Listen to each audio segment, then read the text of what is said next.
So I wanted to go ahead and just introduce you real quick, or actually, I'm going to introduce myself, and I'm going to let you introduce yourself.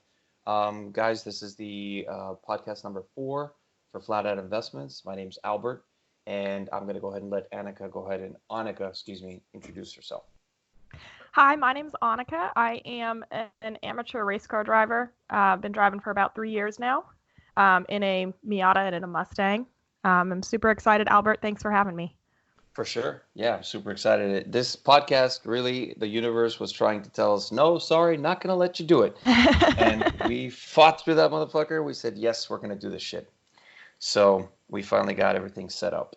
All right, fantastic. So Annika, and I'm saying it correctly, right? Yes, you are. Okay, cool. So we're going to go through the topics that we had discussed. So the first thing that we wanted to try to go through was, on your list, was favorite spectator, or excuse me, the topic number 1 was going to be favorite spectator events. I think you put Petit Le Mans. Yeah. And what's it like to spectate rather than drive? So I'm going to go ahead and let you kind of start off in that, and then we'll kind of have a little conversation about that. Yeah, so I honestly don't go to that many spectator events, and I wish I went to more just because, if I have a day off, I'd rather watch racing than watch TV. Of course. But, as far as racing goes, my favorite spectator event that I have been to is Petit Le Mans. It is I believe it's a 10-hour race now that takes place at Road Atlanta in October every year. Awesome. So, it's 15 minutes from home. I've got no reason not to go. But right. I went, let me think, was it 3 or 4 years ago? It was 4 years ago. I went right before, I was already signed up for my first track day, but I hadn't driven on track yet. And It was kind of the first race I had ever seen.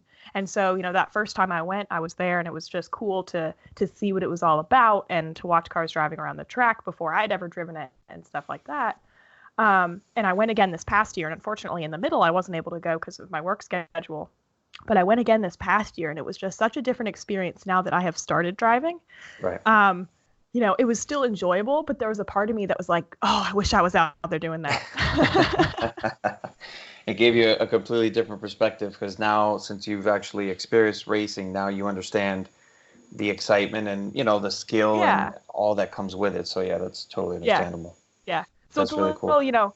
It's fun to watch, but then there's also a little bit of bittersweetness because you're like, or like a little bit of jealousy almost. You're like, oh, like, yeah, like I want to be out there. Kind of hate you. Yeah. Kind of hate you. I want to be doing that too. Want to be on the other side of the racetrack, not the viewing spectator side. Yes, exactly. And exactly. Let me ask you a question. For Petit Le Mans, just because I haven't really researched it that much, what type of cars are we talking about that go there? Is it GT3, GT2? Is it? Yeah, it is. I'm not like 100% sure. I should know. This is the sad thing. I should know, but honestly, I forget the alphabet soup of how they name cars. Well, so, do the cars look like? Do they look like? Yes, they look they're like. Not the. They have both. So, it's a 3-day event, and on the first 2 events, they do practice for the Petit Le Mans race, and they usually have a Porsche GT3 Cup, and I think this year they did TCR. In previous years, they've had MX5 Cups. They have some other like smaller professional races, and then they have, I think it's Michelin is sponsoring it now, but the Michelin Tire Challenge, which is the GT3 cars. Mm-hmm. And then the actual Petit Le Mans event, they've got the LMP cars, the so GTS. The prototypes. Yeah, the prototype So cars. it's a mix of the prototype cars and then the, I guess, GT4 cars. Holy shit, that's fucking awesome. Yeah, so it's essentially, Le Mans in the U.S., but not all the teams go, and it's smaller than the Le Mans, but it's the same classes of cars. Right. Okay. Fantastic. Yeah, that sounds so. It's full blown professional. Why do they? Oh, so they call it PT just because it's not the full 24 hours. Yeah. It's half. I think so. Yeah. I think that's why. I don't know the history of it exactly, but that would be my guess. Yeah. Yeah. Well, that's definitely I think that's one of the worst names of all time because what they should have done was come up with because 10 hours of racing, that's no joke. No, that's hardly petite. I mean, I know it's not 24, but still. Right. But I know, like, damn, like they're really trying to, like, I don't know who came up with that name, but whoever did, listen, if you're listening to this podcast, you need to change that now. That is not a good name. They should have named it like the 50-50 or something cool, put some numbers in there, but this petite, like, what the hell? Like, trying to make it sound out like a like an anorexic chick or something. Like, come on now, what's going on?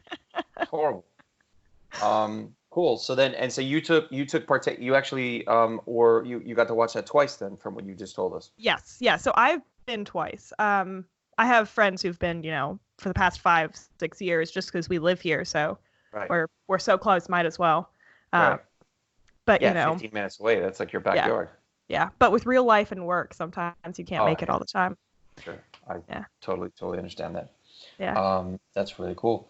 And so let me ask you this. So you said there was a little bit of a different perspective from the first time to the second time. Mm-hmm. The second time, was it more that since the first time you saw it, you were really as a spectator, and the second one, since you had already experienced racing on the racetrack, you were, like you said, you were a little jealous, like you were watching and enjoying it, but there was a part of you that just wanted to get out there and be with them. Yeah.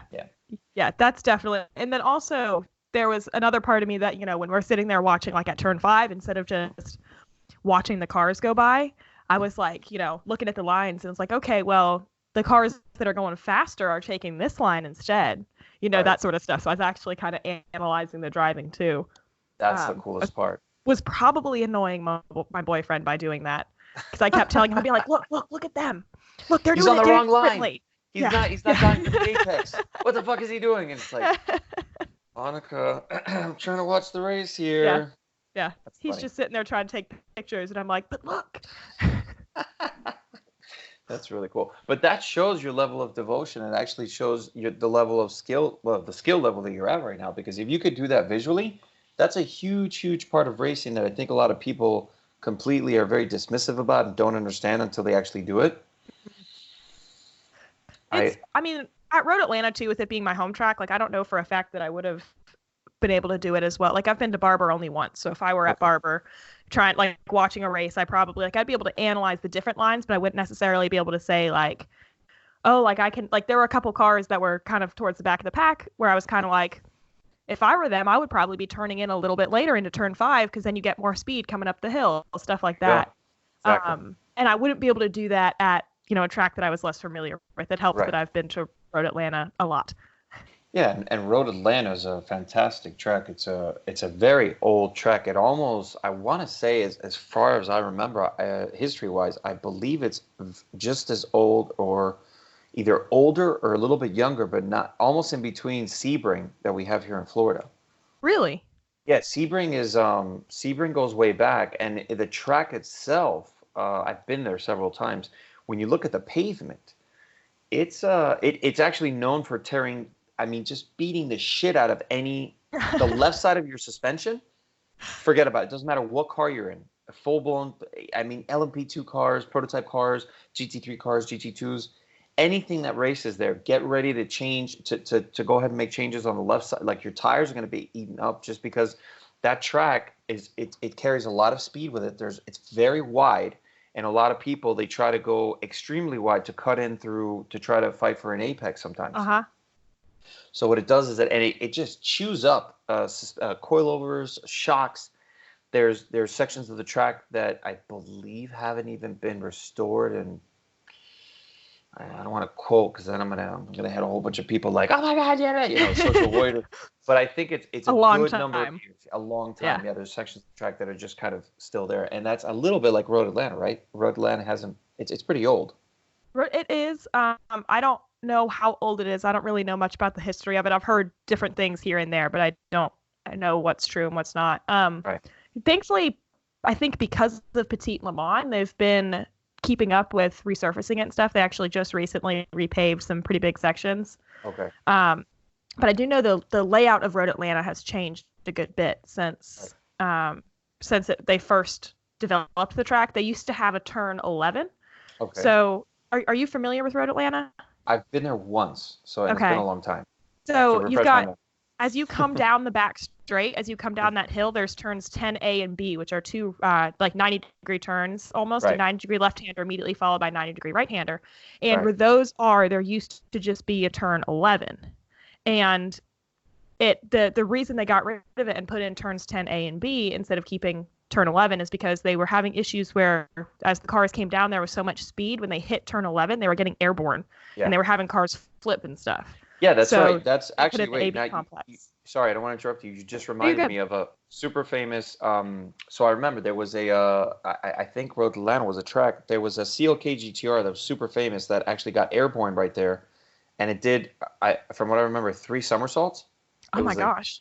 yeah, I don't know if you ever seen the video. I want to say it's Road Atlanta. I could be wrong, but I think it was. This is back in the '90s, and it was ridiculous. He was chasing after. I think it was a Toyota prototype car. The Hmm. CLK GTR was right behind him, and what happened was that because how close he was, right on that hill, what ended up happening that the air just it skipped. It basically went since he was so close to the other car, the downforce that was being created by the car in front of him, it got instead of going underneath on top of the car, it went underneath the car and flipped and literally like 3 somersaults. You can look up the YouTube video. It's Oh fucking my ridiculous. gosh. Yeah, the guy survived. I mean, it was a. I mean, when you look at it, you're like, holy shit! I can't believe someone actually survived. And he Yeah. ended up, the way he landed after the 3 somersaults, he actually almost landed in the on the spectator portion of the track where the concrete barrier was. So it was, Wow. yeah, it was crazy. Wow. Yeah, I Yeah. know there So was I know there was a similar crash like that at Road Atlanta with a Porsche, I want to say. I know they had, yeah, I think there was one with the Porsche as well. Yeah, it's happening. Yeah. So I guess that's probably what they did. They finally eliminated that. Yeah. Yeah. So now it's just a straight slant and there's no hill. Like there's no Well, elevation change. there's less, and I think they kind of, I mean, I haven't really looked at what the track layout was before. I just know that I think it was kind of like a slight left and then went actually right hand under the bridge. And so where turns 10 A and B slow you down more, people Right. were carrying more speed, and there's still a little rise as you go under the bridge and go back Right. down into 12. Right. But you're coming out of 10B doing maybe 50, 60 miles an hour instead of, if it was 180, 70. exactly. Yeah. Exactly. Yeah. Yeah, that's a huge difference. Yeah. That's cool. Cool. So that was recent. They just did that recently. Relatively recently. I think it was because you said that was in the 90s. I think it was in the 90s, but Okay. no one quote me on that. Maybe, yeah. Maybe it could have been. It might have been after that. I think after that CLK GTR accident, they probably were like, okay, we gotta do something Yeah. about this. Yeah. But things like that, that's something you raise a really good point, and it's something that bothers me that's going on in the racing world, and you tell me if I'm off, because you're obviously there on the front line. But I don't like the fact that so things like this, right? I think that there should be certain things that should not be changed for. I'm going to sound horrible here, but I don't think racing is not supposed. It's supposed to. Obviously, nobody wants anybody to die. We Mhm. all agree on that. No, except for NASCAR, because NASCAR. The only reason people watch NASCAR, I mean, it's the only. I've always said this. It's the only motorsport in the entire world that the fans are waiting for the For drivers someone to crash. have a fiery fucking crash and just be like, yeah, America. It's like, yeah, it's not what racing is supposed to be about. So, Yeah. and even that's changed. Look at all the crazy aerodynamics that they started to put. Remember the spoiler they used to shoot up when Uh-huh. the car started to get a little bit. They would get a little bit too much air, and the spoiler in the back would actually shoot up to put downforce on the car. Again, Yeah. here we go. Like and I understand. Hey, I'm all about safety. I mean, we have to be safe on the racetrack, but to go as far as changing that hill and changing where that particular accident would never happen again, I think they're putting a little bit too much of a safety net, because the whole thing is, racing was never supposed to be. It's supposed to be dangerous. I'm not saying it's supposed to be dangerous for the drivers. I'm saying it is something that not everybody should be able to do. It requires a lot of skill, a lot of dedication, a lot of devotion, a lot of love and passion, and that's why it is what it is, right? Yeah. I So think the argument goes both ways. So I think that, I definitely see your side where racing is not supposed to be easy, and part of being able to race, it's not just being able to drive the car, but it's being able to drive the track. And so if the track has a bump in the concrete that if you hit, it's going to cause you to spin or something like that, like you need to know it's there and you need to know it's avoid it. there. Exactly. Yeah. And learn how to perfectly navigate it, or learn Exactly. how to deal Exactly. with it. And then I think the other side of the argument is, well, if there is a section of track that is just constantly causing severe crashes, Right. because drivers are not, or don't understand or are not avoiding whatever it is that's causing the crash, I think at that point, that's when they're like, okay, now it's time to change it. So I think that there's two sides to the argument. And as someone who drives on the track, I don't really mind them having made it safer. Right. Because it's still, didn't make Road Atlanta easy. Road Atlanta is still definitely considered to be a dangerous track. Yeah. Mm-hmm. I've seen a lot of very bad accidents there. I have crashed there, Oh, you have? I have. Yeah. Oh, we got to talk about that. Oh, you put yourself on the spot with that one. That's okay. So it was back in March. It was during a Spec Miata race, and it had been raining for the past like 2 or 3 days. Okay. And to sum it up, I went off on the outside of turn 1, hit the grass, and just flew sideways into the wall and wrapped the tire wall around my car, and they had to red flag the race because they couldn't see me. Wow. So in my head, I was like, well, it was late in the race. I just carried too much speed. Tires couldn't handle it. I understeered off the track. Right. I went back and watched my video, though, and my inputs, my turn in, like my line, my speed, everything was identical to the previous lap. Okay. And what I noticed watching the video was I had to make a really major correction right as I approached the inside curbing. So my guess is that there was some dirt, some grass, some oil, like a spot of something on the track that I just happened to hit, pushed me offline. I was still in complete control of the car, but but you were not on the track. Exactly. I'm going through the track with the speed as if I'm on the line, and now I am 3 feet off the line. And so like I remember as the crash, or as it was happening, like I felt that I was offline. I felt that I was going for the grass, and I was like, it's okay. You've driven on grass before. You'll be fine. I forgot that it was wet, and wet grass is basically ice. Yeah. Pretty much. So it's not even comparable to dry. No.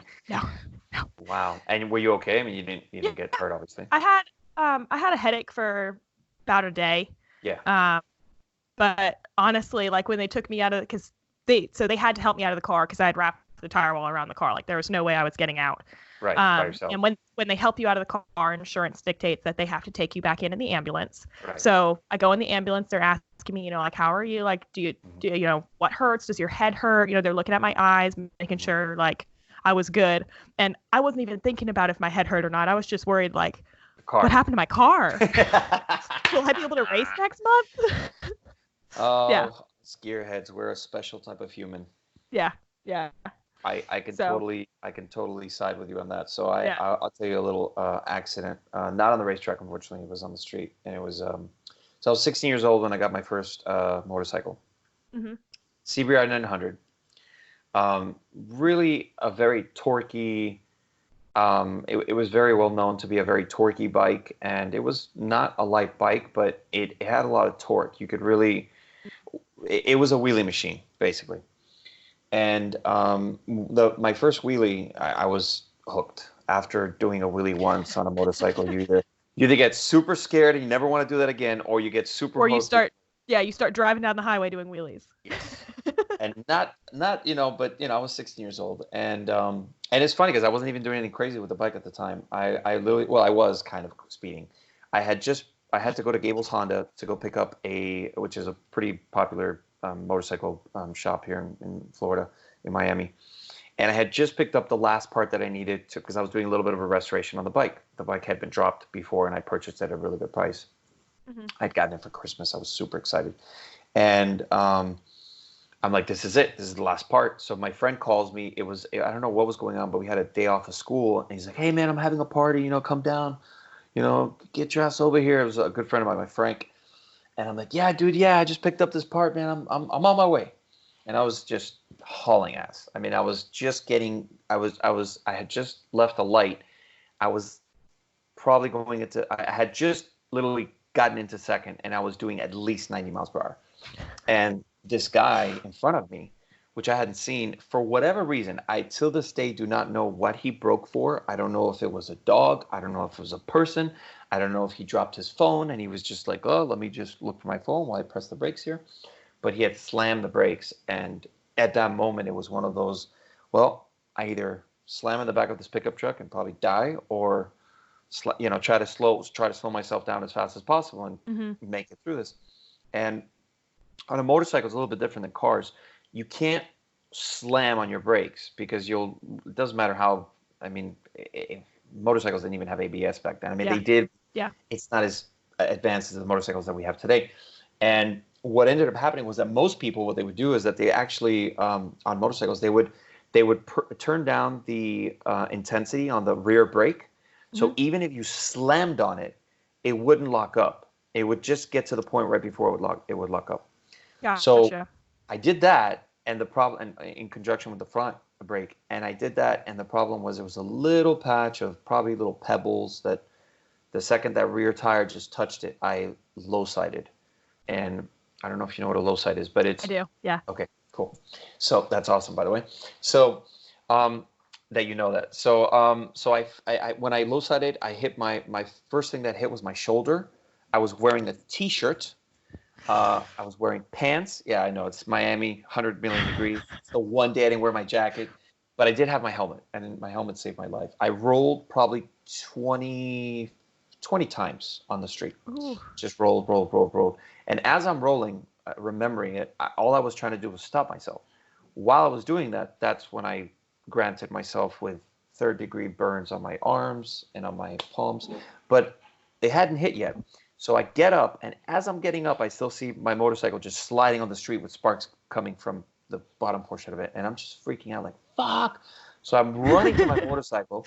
I haven't even looked at myself yet. I just run to it. I go to pick up the bike, and as I pick up the bike, I feel the sharp pain on my palms, and I drop the bike. And then I looked at my palms. And you're like, oh.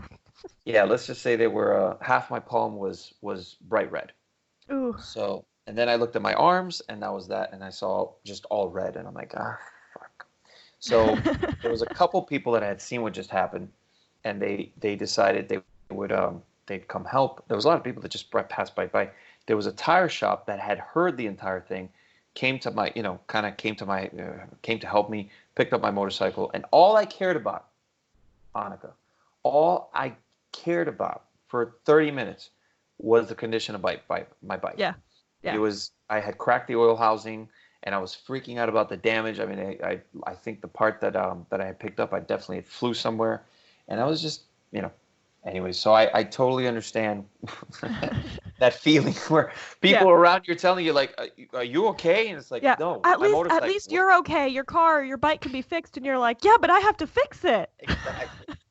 That's money out of my pocket, Yeah. And obviously there's no insurance in the world that'll cover anything that happens on a racetrack. Yeah. So.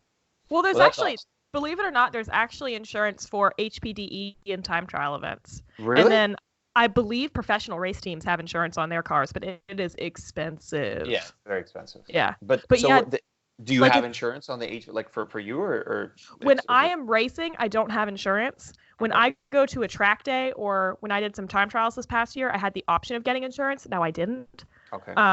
But so like I usually recommend when people are nervous about doing their first track day, I tell them to go and get insurance. The only thing with the track day insurance is you can't run a timer. If you're running a lap timer, they consider it as racing. Yeah. And then they won't give you any money. They won't fulfill your claim. Yeah. So how can you prove that? They're talking about the timer on the racetrack, like where you're actually. So I think I don't know exactly. I heard this from someone. It's a Facebook friend who had crashed I think it was a C7 Corvette at Road Atlanta. And he had the insurance, and the insurance covered him. And he mentioned that. He was like, I'm so happy I wasn't running a lap timer because they won't cover you if they are. I think I think they can go and ask, like, do you have Harry's lap timer, or like these apps and stuff that a lot of people use to time themselves. Right. Okay. That's really cool. I don't know exactly, but.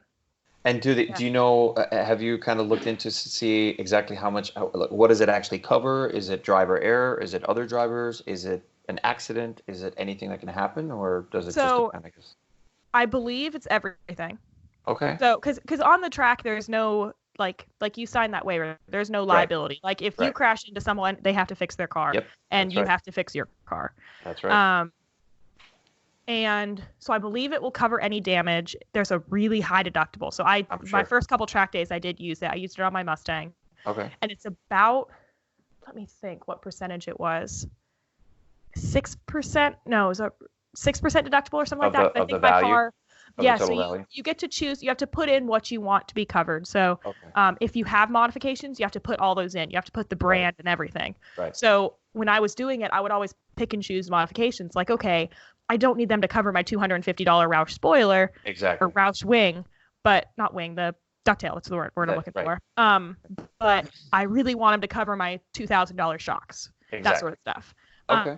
And then my car was valued at about like almost $20,000, and the deductible that I chose was $3,000. Awesome. So. Yeah, that makes sense, because if you damage the, it's yeah, exactly. It's really not that expensive. Like for my Mustang, it was about $280 or something for the event, whatever event it was that you're doing, and it's only good for one event. So you have to like when you sign up, you have to. Yeah, and you have to choose what event you're doing at what track, so they can be like, you can't go and damage your car in the street and then be like, oh yeah, it was at the track. Yeah, you have to prove that you were there with a signature, right? Awesome. Yeah. That's I just learned something new. I had no idea. According to me, I didn't even think that there was any type of insurance for racetracks. So that's really cool. Awesome. So let's so now we're gonna go into dream cars, because that's something that anybody listening, obviously, there's always a huge list of dream cars. So tell me about your favorites. So I am super indecisive. I have a really hard time choosing one car. Okay. I go back and forth. It's like one day it's one car and then the next day it's another car. I think that's most for the longest time, and honestly still now, I absolutely love the McLaren P1. Okay. It looks sexy. Yeah, It looks sexy. And it's just like those hybrid drivetrains that they make for those hypercars are insane. Like, it's so cool. Yep. And then I also currently have an obsession that I've had for a couple years with the Viper ACR, the newest one. Oh my God. I just saw one last night. Mm-hmm. I don't want to interrupt you. I just saw one last night driving home from, where I was coming from home, and it was a white one with black stripes. ACR, fucking gorgeous. That is one of my, literally, as far as a Viper, because I have a thing with Vipers. I'll tell you what happened to me. I was on a freeway. I was probably, this is how much it stuck to me. I was probably 13, 14 years old. I was with my grandmother. We're going down I-95, going down south. And my first vision, or my first sight of a Viper, was this red. It was the original, the 91, I think it was, 91, 92. It was some guy that was doing at least 150 with some blonde wife, I don't know, girlfriend, wife, whoever she was, with her. Remember how the Viper, the first one, had that? It wasn't even a target top. It was just like a fabric that would cover the upper portion with that small. It wasn't a roll bar. It was like a roll bar that was built into the body itself, to the structure. That went right behind the seats. Her blonde hair was flying it was passing above that portion, and they just flew by us, and I'm like, oh my God. I was just freaking out, and my grandma was like, what's wrong with you? What? She thought I was having a heart attack or something. And then after like 4 oh my gods, I'm like, that was a Viper. And my grandma's she's just like, oh my God, you just almost gave me a heart attack for a car, So, but continue. I'm sorry. Go ahead. I completely interrupted you. No, you're fine. But yeah, so the Viper ACR I've been obsessed with for a couple years. I think it's gorgeous, and it's a fucking amazing track car. Yes, me being me. So like my boyfriend and I have actually, like, this is what happens when you have car couples. We get into debates about this stuff.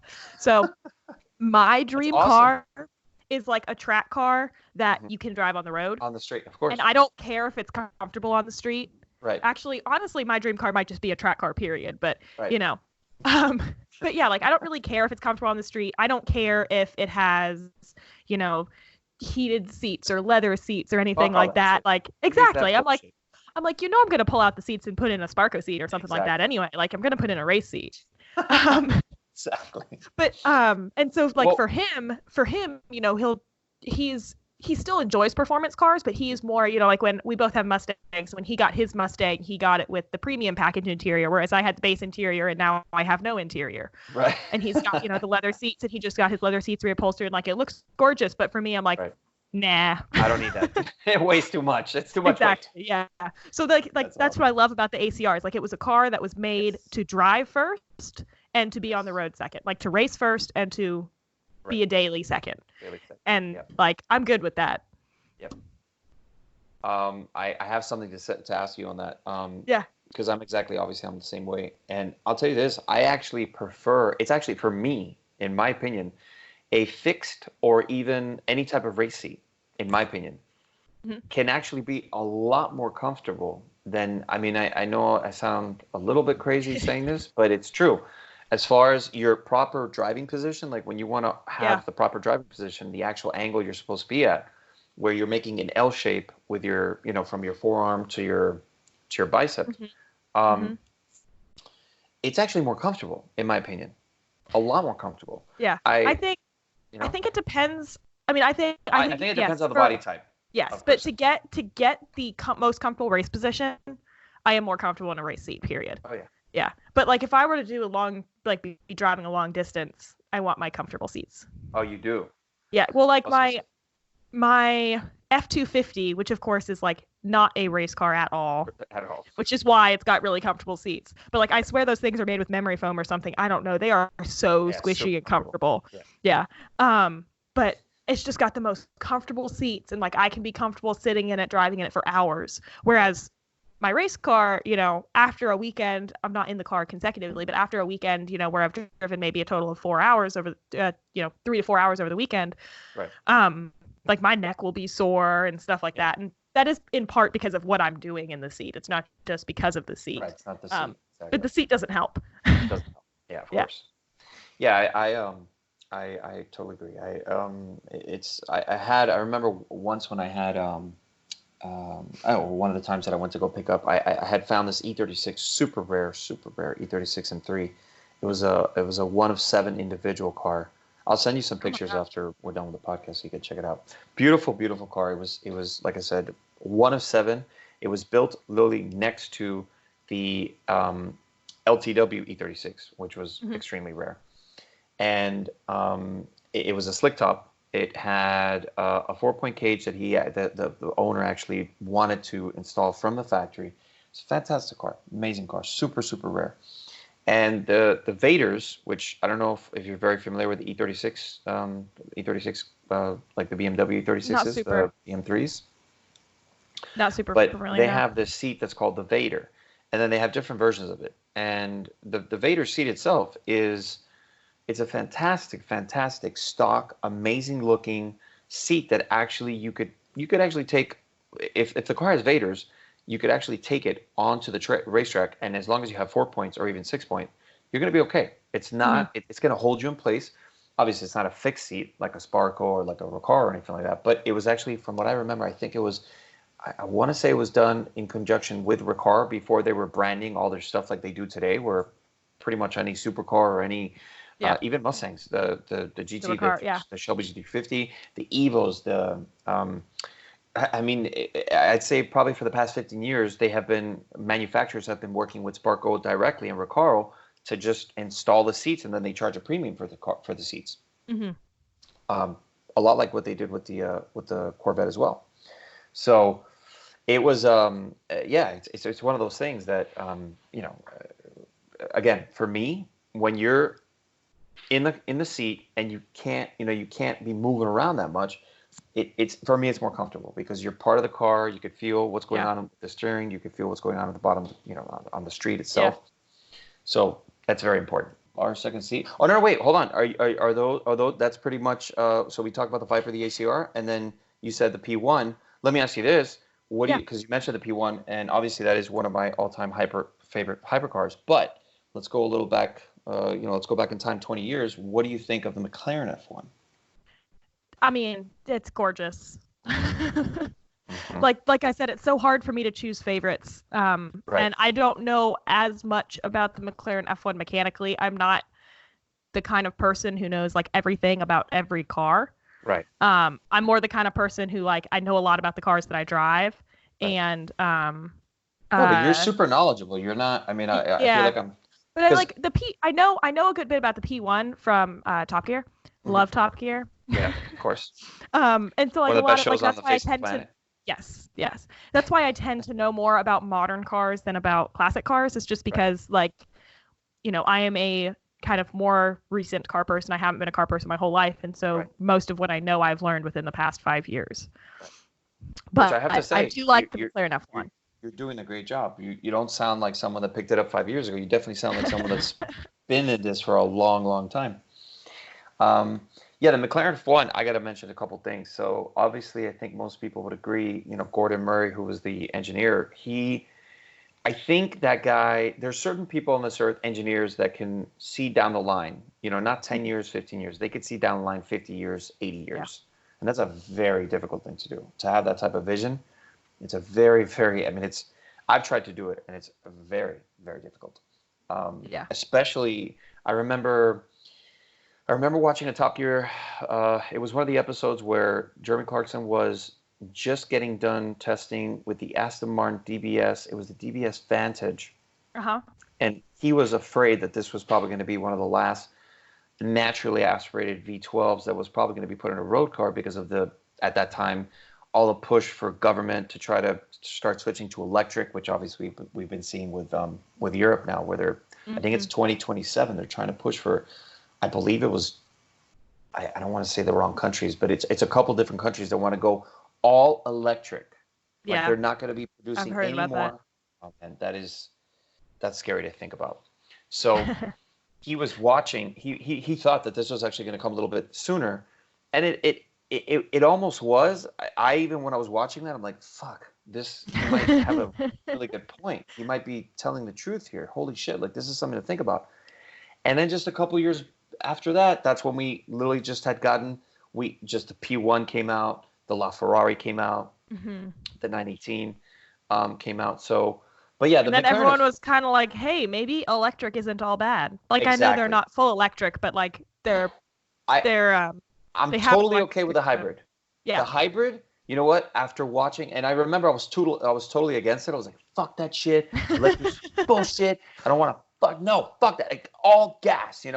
And I remember when I watched, I'm sure you know who Chris Harris is, right? Yeah. Okay. So Chris Harris he was just going to get into the P1.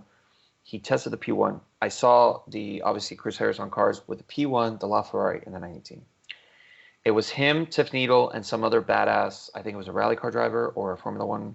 I don't remember the other guy's name, but it was all three of them on a racetrack. And when they tested the cars out, and he said, "Guys, listen. I know what you guys are thinking. Electric is for, it's bullshit. Yeah. It's not. It doesn't belong in cars. Trust me when I tell you, this is not what you think it is." And the way I started thinking about it was, he's right, because I've been in plenty. I don't know how many turbo, single turbo, twin turbo cars you've ever been in, but there is always just a little bit of lag, no matter what car it is. I mean, unless it's like a tiny little Mm-hmm. turbo. At that point, who cares? But Yeah. there's always a little bit of the lag. And what he explained was, hey, listen, the electric motor, all it does is it's eliminating that lag completely. Mm-hmm. So I'm all for that. Yeah. I don't. Now that we're on the subject of electric cars, I don't have a problem with electric cars. I don't think I would personally ever own one, but like I don't have anything against them. Right. I think they're great for, city cars and stuff like that. For road trips, they're definitely, Right. the infrastructure and the cars themselves need a little bit of work if you're doing long distance stuff. Exactly. But like, I'm going to go on a rant for a minute. My Go biggest ahead. problem, at least right now, is the new Ford Mustang Mach Oh my E. God. Thank you for bringing Like, that you thing know up. what? That fucking It is stupid ass. it is a good-looking SUV from the front and the side. We're not going to mention the back because those tri-bar taillights are hideous. Yep. It is a good-looking SUV from the front or the side. Make it a Fusion. Make it a Fiesta. Not a Fiesta. Make it a Fusion. Make it an Escape. Something like that. Why in the heck is it a Mustang? I'm going to tell you why. Like, when has Mustang ever been an SUV? I'm going to tell you why. I'm going to tell you why. So I saw that the other day, and I know exactly what's going on with Ford, and I know what they're doing, and it bothers me. Okay. So you know how obviously Corvette, the C8 now is a mid-engine platform, and now it's a supercar, basically, an affordable supercar for the masses. What Ford has done, well, first of all, what they're doing is that they're going directly and wanting to slap Elon Musk, and just like with a just like a bitch slap in his face, like, bah, you know? Yeah. And I know what they're doing. I know what they're doing, and I don't like it. I think you don't like it, and I think most of the motorsports, people that are in motorsports, they're like, and even people that have known the Mustang, exactly what you just said. When the fuck has a Mustang? And I know what they're doing.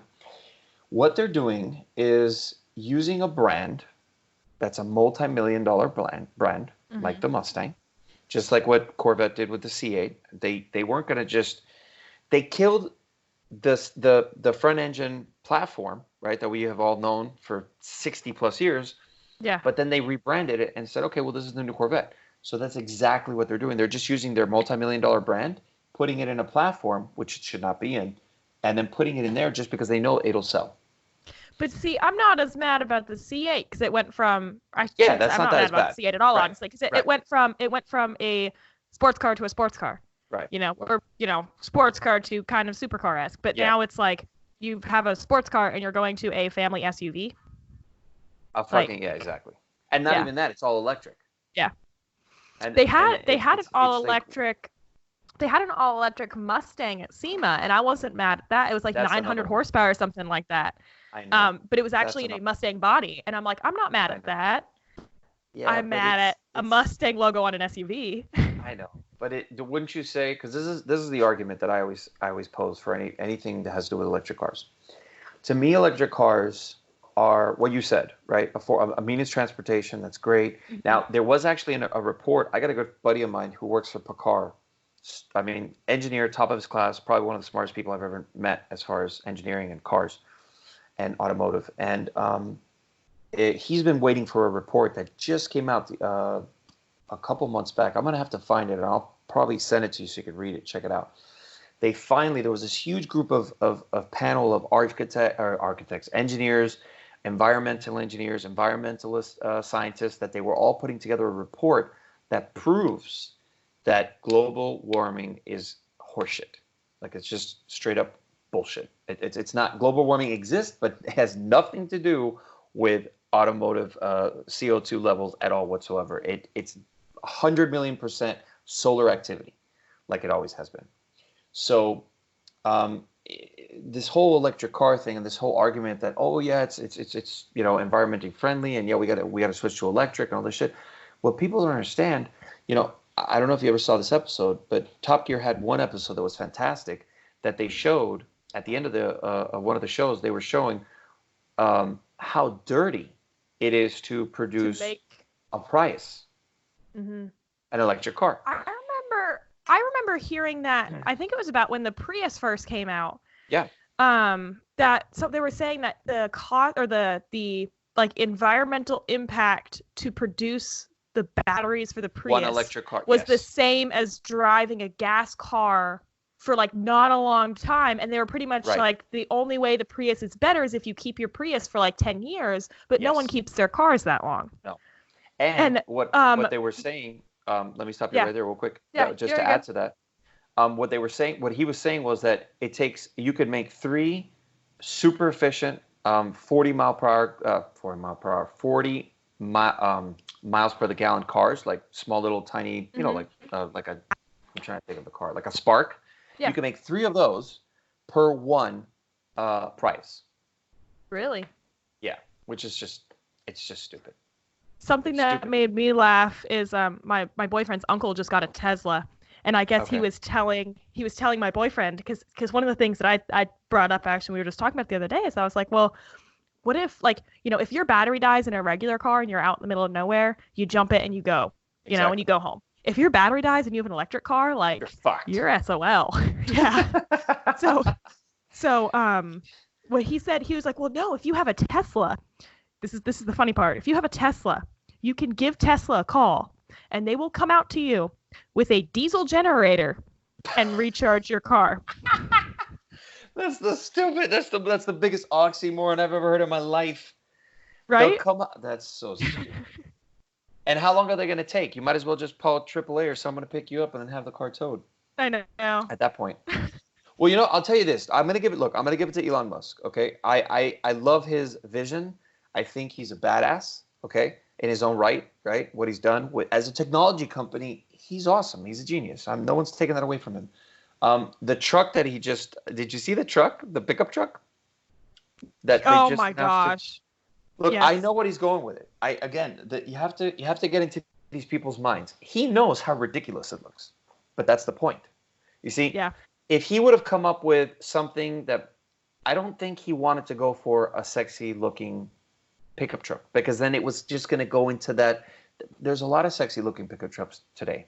Mm-hmm. So it would just be the average. So I think, in my opinion, what he did was, I'm going to make this thing look so fucking ridiculously triangular and so stupid looking that everybody's going to post it. Everybody's going to be talking about it. Everybody's going to talk about it. Everyone's going to know about it. Yeah. Everybody's doing that exactly. So yeah, that's my point of that. And I give it to him as well. For him, I'll tell you this. I don't know if you know this. He actually bought, in the 90s when he was just starting out, he actually bought a McLaren F1. I don't know if he still has it. Yeah. I don't know if he still has a silver one. Beautiful car. There's a video on YouTube. You could just look up Elon Musk McLaren F1. You should be able to find it. It's like when he actually got delivery of the car. And but I got to give it to him because he is doing something. Forget about SpaceX and all that. That's all fucking awesome. But the one thing that he's doing that's going to change the world, that I give him a lot of credit for, is the Hyperloop. Mm-hmm. The Hyperloop is going to do what commercial airliners did for flight and economy, and being able to get the world, basically bring it to a small, just a closer, it's just cutting down on the distances. The Hyperloop, imagine right now taking a Hyperloop from California to Miami. It's supposed to be, I think, 35 minutes. Wow. Yes. So imagine what that's going to do for commerce. Imagine what it's going to do for delivery corporations. It's just going to make things faster. So it's just it's not stupid. It's just such an easy thing to think of. Like, how did nobody think of this yet? Right. It's just a vacuum. It's just a vacuum with a propulsion, with a magnetic propulsion. Like, it's the easiest thing in the world. But he's the one that obviously patented and thought of the idea and all that stuff. So, but electric cars, to me, this is what I was getting to. They are soulless. They have no soul, right? Mm-hmm. Because the whole thing with a combustion engine is an internal combustion engine is that it's got life. Obviously, we're not talking about the normal cars, but we're talking about like what we're talking about, like motorsports cars, supercars, hypercars, sports cars. They have personality. They have their own character, and that's what makes them special. If you take that portion away, I understand that a P100 can fucking pretty much accelerate over. I mean, there's been a million videos of Aventadors, any supercar you can actually think of. The P100 will, I mean, from 0 to, I think it's in most cases almost 0 to 120, 140. It beats the car. It beats the internal combustion car. But my question is it exciting? Is it fun to drive? Mm-hmm. Does it have life? No, it doesn't. So that's my take on that. I agree. That's why I said that, I guess I understand why some people buy them in a way, because a lot of people would buy cars just to have cars. Right. But it's never for me, because I buy a car, for that personality. Right. All right, so we're going to go to our next topic. This is very important, I think. How social media has helped, hindered, changed the automotive and motorsports community. It's up to you if you want to start on that, or if you want me to go ahead and put that. Sure. That's a little bit I mean, I can talk very personally on how social media has helped me. But, and I can also talk about social media in general, just it's made, it's made it so much easier to connect with people and to get messages across and stuff like that. And obviously that's made a huge difference in every industry that's involved in marketing. And motorsports is like all marketing. Yep. So, obviously there's that impact. But for me personally, I mean, I have been trying my best to be active on Instagram. Okay. And my involvement on Instagram and my supporters on Instagram have actually helped me immensely with my career. It helps. I mean, on the one hand, like I love having that support. It's nice to have, my friends standing around me saying like, oh, that's so cool, congratulations. But to go to a Grid Life event and have someone from a different state come up to me and say like, I love what you're doing. take a picture with me, that sort of thing. Like that means so much. I'm like, wow. Like, I don't know. I can't even put it into words, but it means so much to me. To have that and to have that support. And then on top of it, you know, indirectly they've helped me develop some of my connections. I actually, the guy who just painted my helmet, Pat Wilson Graphics out of Texas. Okay. I live in Georgia. He's in Texas. We found each other through Instagram. The guy who put the vinyl on my trailer, Quick Turn Custom Vinyl, found me through Instagram. So, you know, the internet has definitely helped, social media specifically has definitely helped me make connections as well. Right. Yeah, I would 120 million % agree with what you just said. It's the means by which people, vast distances it's done. I mean, it's the world. Instantly. I mean, it's just. It's more than just, you know, oh, I can fly out to California and go meet someone. Like, it's actually like you can send them a message and then they have it and then they send it back to you and you can develop this. Like, the marketing company I work with, Aero North Marketing, they are based in California and we have like daily communications, emailing stuff back and forth. Like, it's crazy. Well, look, that's how I found you. Yeah, Instagram. Exactly. Yeah. Yeah. It was amazing. I was like scrolling. I was just scrolling through my feed, and then I believe I saw your picture, and I was like, you know, you with, I think it was a picture of you racing, and I was like, oh shit, wow, who's this? And I'm like, oh my god, it's Annika, like fucking race car driver. What? I gotta have her on the podcast. This is awesome. Yeah, I think we're going through this transition phase now where. Social media, I mean, I watch Joe Rogan a lot. His podcast, obviously, is like the most amazing podcast on the face of the earth right now. Yeah. And he talks about a lot of the negatives, but what I'd like to say is that it's easy to always point out the negatives, right? Mm-hmm. It's easy to go, oh, this is negative, look at this, look at this. Yeah. But we're coming to a point where I think, because there was a point where people, even the other day, I think there was something that Instagram was trying to do to remove the likes, which is that's still like a thing. They're working on it. Yeah. What is it? They're trying to remove likes completely from Instagram, so people don't know. The idea behind that is because there are actually issues, I think specifically or more specifically, most often in young women, but just with people in general, where you know, they're kind of basing their self-worth off of the number of likes they get on Instagram. Right. And so Instagram is trying to remedy it by, you know, removing likes. That's so stupid. That's so stupid. I can't believe, and I understand that there's people out there but I think it's the younger crowd. I would say probably more the millennials, because I mean, how old are you, by the way, Annika? I'm 23. You're 23. Okay, so you are technically a millennial. You are technically, but you're not. You are technically, you're in that age group, but you're like polar opposite of any millennial, period. Which I give you the fucking high, you know, virtual high five and hell yeah, because I'm going to tell you, I've met some of these people, you know, some of these younger, you know, this age group, and they're so fucking lost that it's scary. And look what they're doing. They're having an impact just because there's so many, obviously there's millions of young people that are just completely hooked on Instagram or social media. And because of them, we're now like people like you that are normal, right? You, me, we're not having this issue where we're basing our self-worth off fucking stupid little thing that goes, boop, oh, someone liked you, you know? It's stupid, you know? And it's scary to think that people actually have that mentality. So it's a matter of being able to dissociate what's real from what's not. So like, if you scroll through my Instagram, it looks like I am, you know, racing and working on my cars and stuff like that every day, which I'm not. But my Instagram, you know, my Instagram is car related. And so I'm going to post that stuff every day because no one wants to see, you know, me going into work, answering emails, you know, no one cares about that. So it's a matter of being able to dissociate that from my real life. So I understand that I am not racing every day. And that my real life is, you know, I'm the general manager of a restaurant and I'm going back to school and I have cats and like that sort of stuff. And, you know, so if someone doesn't like my racing, I can be like, well, my cats still love me.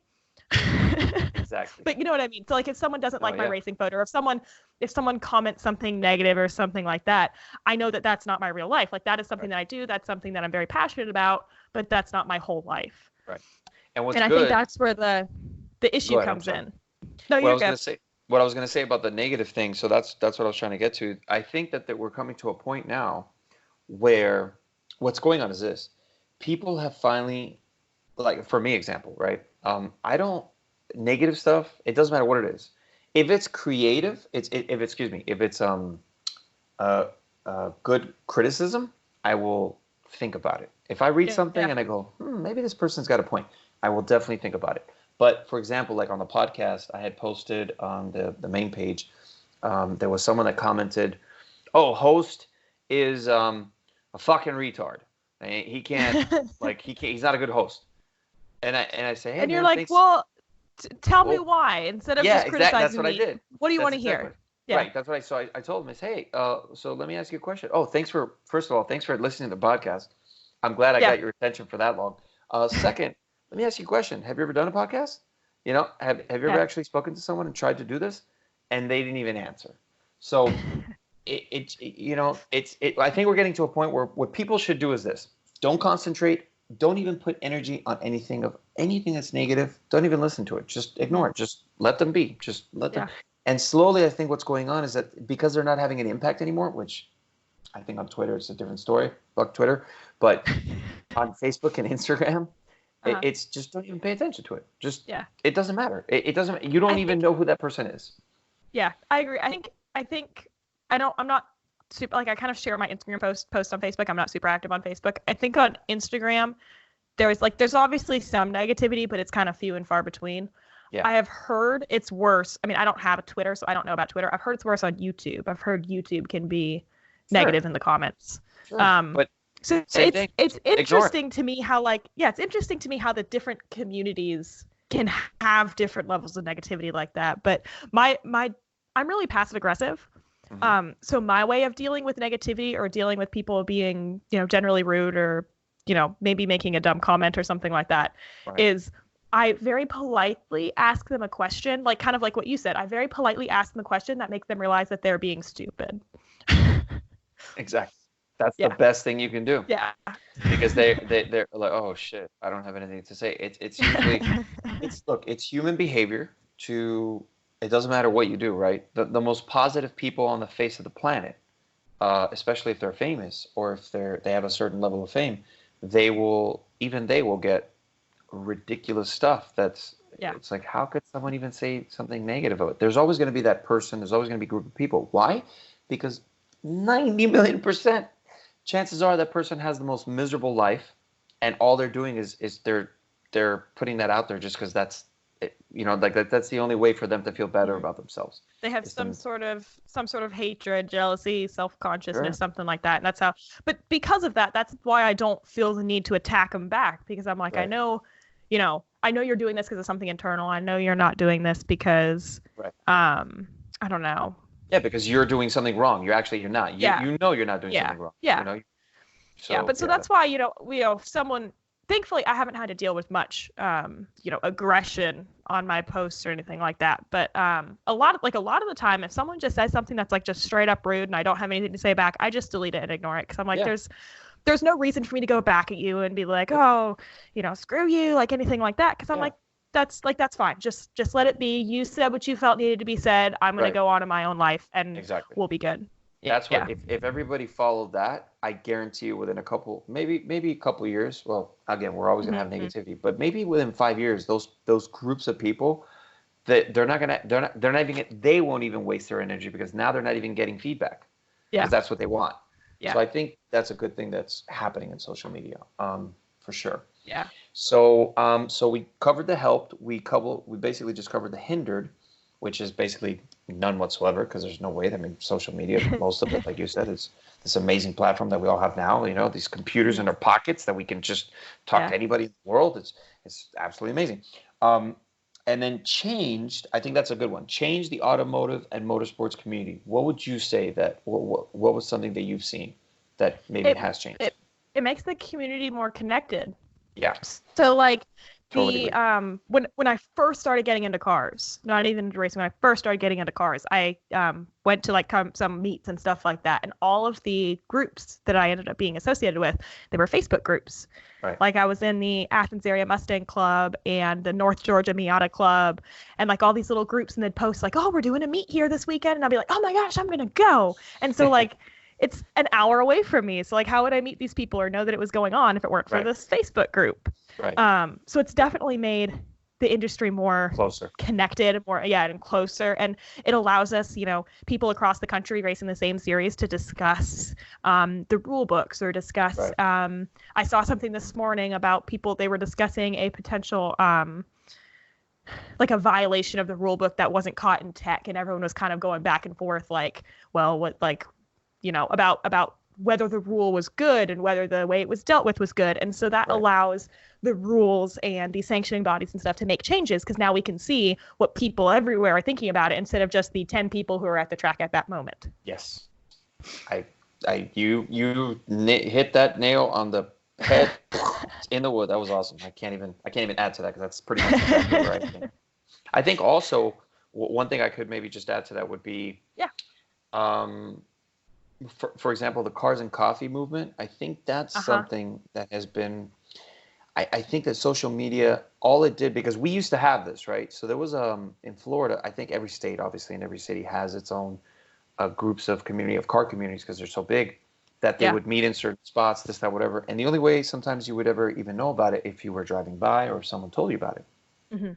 Now with Cars and Coffee, it's kind of exploded throughout the world, where, like the one down here, which is crazy. It's I know the guy who one of the owners of the actual group. It's ridiculous. They get 10,000 people a month. Wow. And when you think about that, that is something that only major motorsport racing or major motorsports events could have ever seen. That type of amount of people. And now you're talking about, this is like a private group of people that are just car guys. Yeah, we've got Caffeine and Octane here in Atlanta, which is the one that's on, what is it, Velocity or something like that. A couple years ago, they started filming it every month. Really? It's crazy. Mm-hmm. Oh, that's awesome. I didn't even know about that. So it's on Velocity now? Like they are... I believe it's Velocity. I could have the network wrong. I don't remember what network it's on, but it's called Caffeine and Octane, so you can look it up. Like it's Cars and Coffee, but different. Really different name. Yeah. It originated as the Cars and Coffee meet. Right. So we had the one that I told you about this past Sunday that I'm actually sponsoring as well, and it was really a lot of fun. It's called, we did caffeine and gasoline. So same concept. We wanted to change it up a little bit. We're trying to make it a little more private, not as ridiculously big. First of all, because of the location, it's in downtown Brickell. Downtown Miami, basically. And I don't know if have you ever been, Annika, have you ever been to Miami? Oh, years ago. Oh, okay. It's been a while. Did you visit downtown by any chance, or? No, I don't think so. Okay. So downtown Miami, like most cities and most downtowns of cities, is pretty convoluted, and it's a tight space. But Brickell's a little bit more open, so there's obviously more space to have the cars, and it was really cool.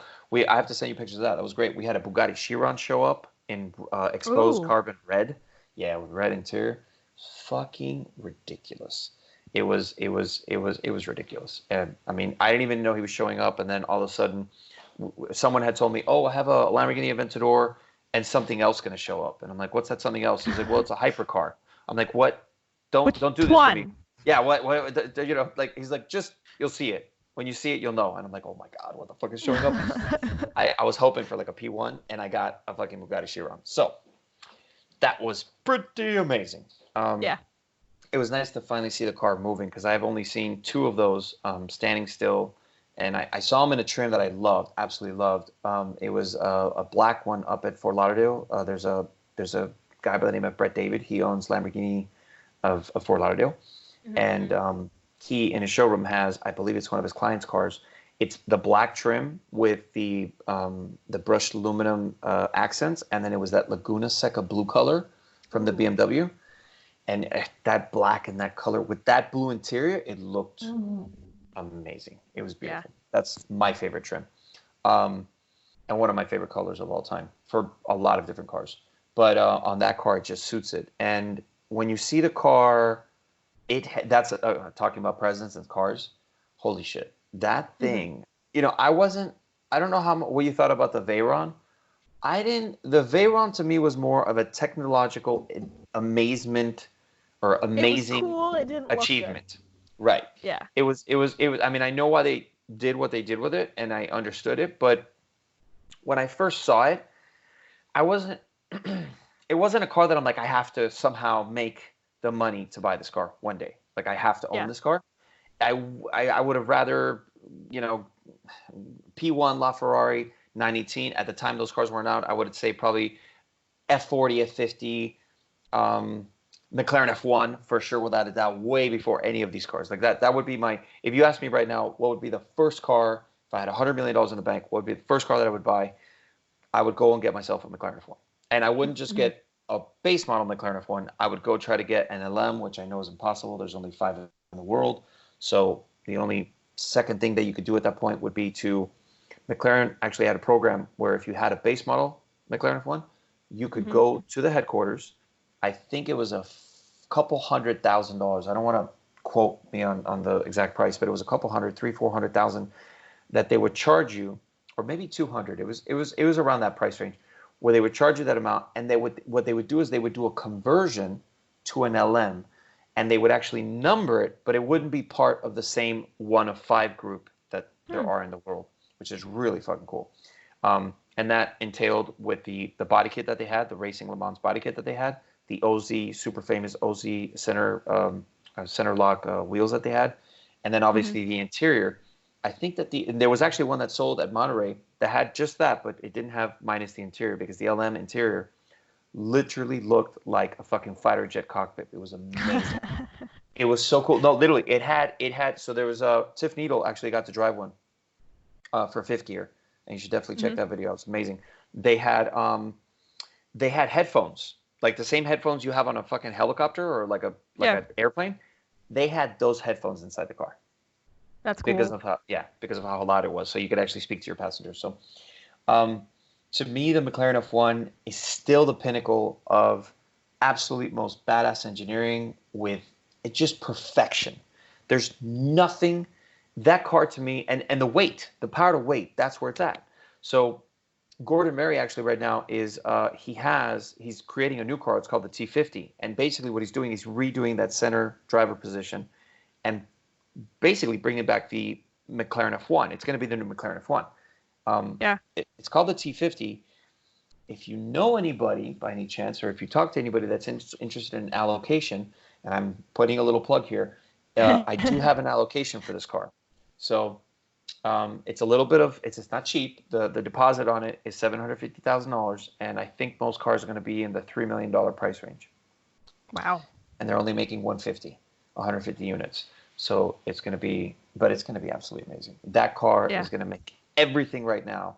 I don't know about the Mercedes the Mercedes 1 and the Valkyrie, because we have yet to see what those two things are going to do. And see, now we went crazy. Now we opened up the bag of hypercars, and I went a little off board.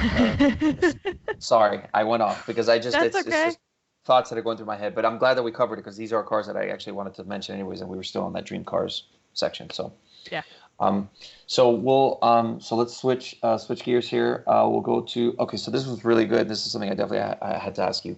So the struggles of being a team one or a team of one when racing, and being your own pit crew, transporting your own car, and the challenges with getting started. That's number one. Yeah. So, I mean, if you ask anyone how to get started in racing, even amateur racing, no one's going to tell you that it's easy, because it's not. It's hard. It needs to be something that, you want to do if you decide that you want to embark on that journey. Yeah. Obviously, the hardest struggle as far as getting started goes, especially for me, is finances. Mine. I am a recent college. Yeah. Yes. I am a recent college graduate who's, studying to go back to school. So I'm, a lot of amateur racers are, guys who have already retired, and they just want something to do with the money they've saved up over their career, and I don't have that. So that's one of the biggest struggles with getting started. And then also, getting the right car, getting transportation for that car. I started with HPDEs in a Mustang and realized that I wasn't going to be able to afford racing that Mustang my first couple years. And so I had to purchase a Spec Miata, and then that's not road legal. So I had to purchase a truck and a trailer. So your first years are definitely financially taxing, to say the least. Right. And then, before you get affiliated with shops and partners who are willing to help you, you're doing everything yourself. You're setting the car up yourself. You are at the track. You've got to figure out your tire pressures yourself. You've got to, Google the torque specs, that sort of stuff. And when something goes wrong, you got to go into it and figure it out yourself. And it really helps to become affiliated with a shop. So when I was driving with my Mustang, it was just me. I had to kind of do everything myself. And thankfully that car, for the first year or so that I was driving it, was really reliable. Didn't really have many issues. When I was trying to set up tire pressures, I just Googled it. Right. And, even still, I'm kind of trying to figure it out because there's not very many people who race V6 Mustangs. So there's not, a forum where everyone's like, oh, this is what I do. And this is what I do. Yeah. So too much even still, I'm trying to figure. Yeah, exactly. So even still, I'm trying to figure stuff out myself with that. But when I purchased the Spec Miata, I started working with a shop at Atlanta Motorsports Park called Racing Analytics, and they work with a ton of Spec Miatas. And so they were a huge help just getting me, teaching me about Spec Miata and about, what, this is the ideal tire pressure hot that we aim for, and just kind of a lot of those details and stuff. And now I work with GMG Automotive here in Buford, Georgia, and, he's a huge help as far as trackside support and support in between the races and stuff like that. Trackside support especially. If my car breaks, I need to fix it super quickly because I'm trying to get back on track for, whatever's next, qualifying the race, whatever it ends up being.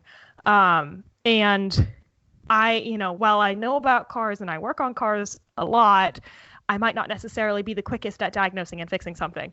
For example, nobody is. Nobody is. When was that? Yeah.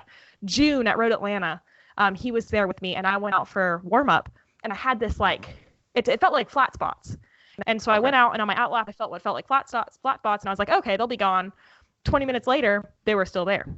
Yeah, so I was like, crap. So I think I had 30 minutes before qualifying. So we quickly put the car up on jack stands, shook the wheels to make sure nothing was going to literally break during qualifying. And I went out and qualified. Ironically, I didn't put my transponder in my car, so I didn't put down a qualifying time. Sure. But we came in, it was still doing it, and it on the back straight, it was vibrating pretty significantly. I mean, I could still see, so it wasn't that bad, but it was pretty significant. And we had the car up on jack stands all day, looking at the wheel hubs and the bearings and everything. And we discovered that I had a bad front wheel hub, but it was just barely bad. Right. So with the wheel on the car, with the wheel on the car, you wouldn't actually hear anything because I think my brake was rubbing a little bit. And then when we took the wheel off and the brake rotor off and we spun just the wheel hub, you could hear it making that whirring noise. Yes. And thankfully I had another wheel hub at home and we got it replaced, and the race was pushed back, I think, an hour because of a crash. And if it weren't for that, I wouldn't have made the race. But he was there with me the whole time working on my car. And so it's just such a relief off your back to have someone there to at least help you. Even if they're not doing everything by themselves, they're at least helping you. And then, it's tiring as being a team of one. It's tiring to transport your car to yourself. When I go to race weekends and I'm literally going, right now the furthest I drive is 4.5 hours, but I'm driving 4.5 hours there, sleep it, I get there Friday night, sleep, get there and race Saturday, Sunday, and then immediately after I'm done racing Sunday, load up the trailer and drive home. That drive home is the worst thing ever. Yeah, for sure. Awful. I mean, I've been there, and I can't believe that I give you so much credit, because most people in your position would have been like, wait, I have to do it. No, fuck this. I'm done. I'm going to do this.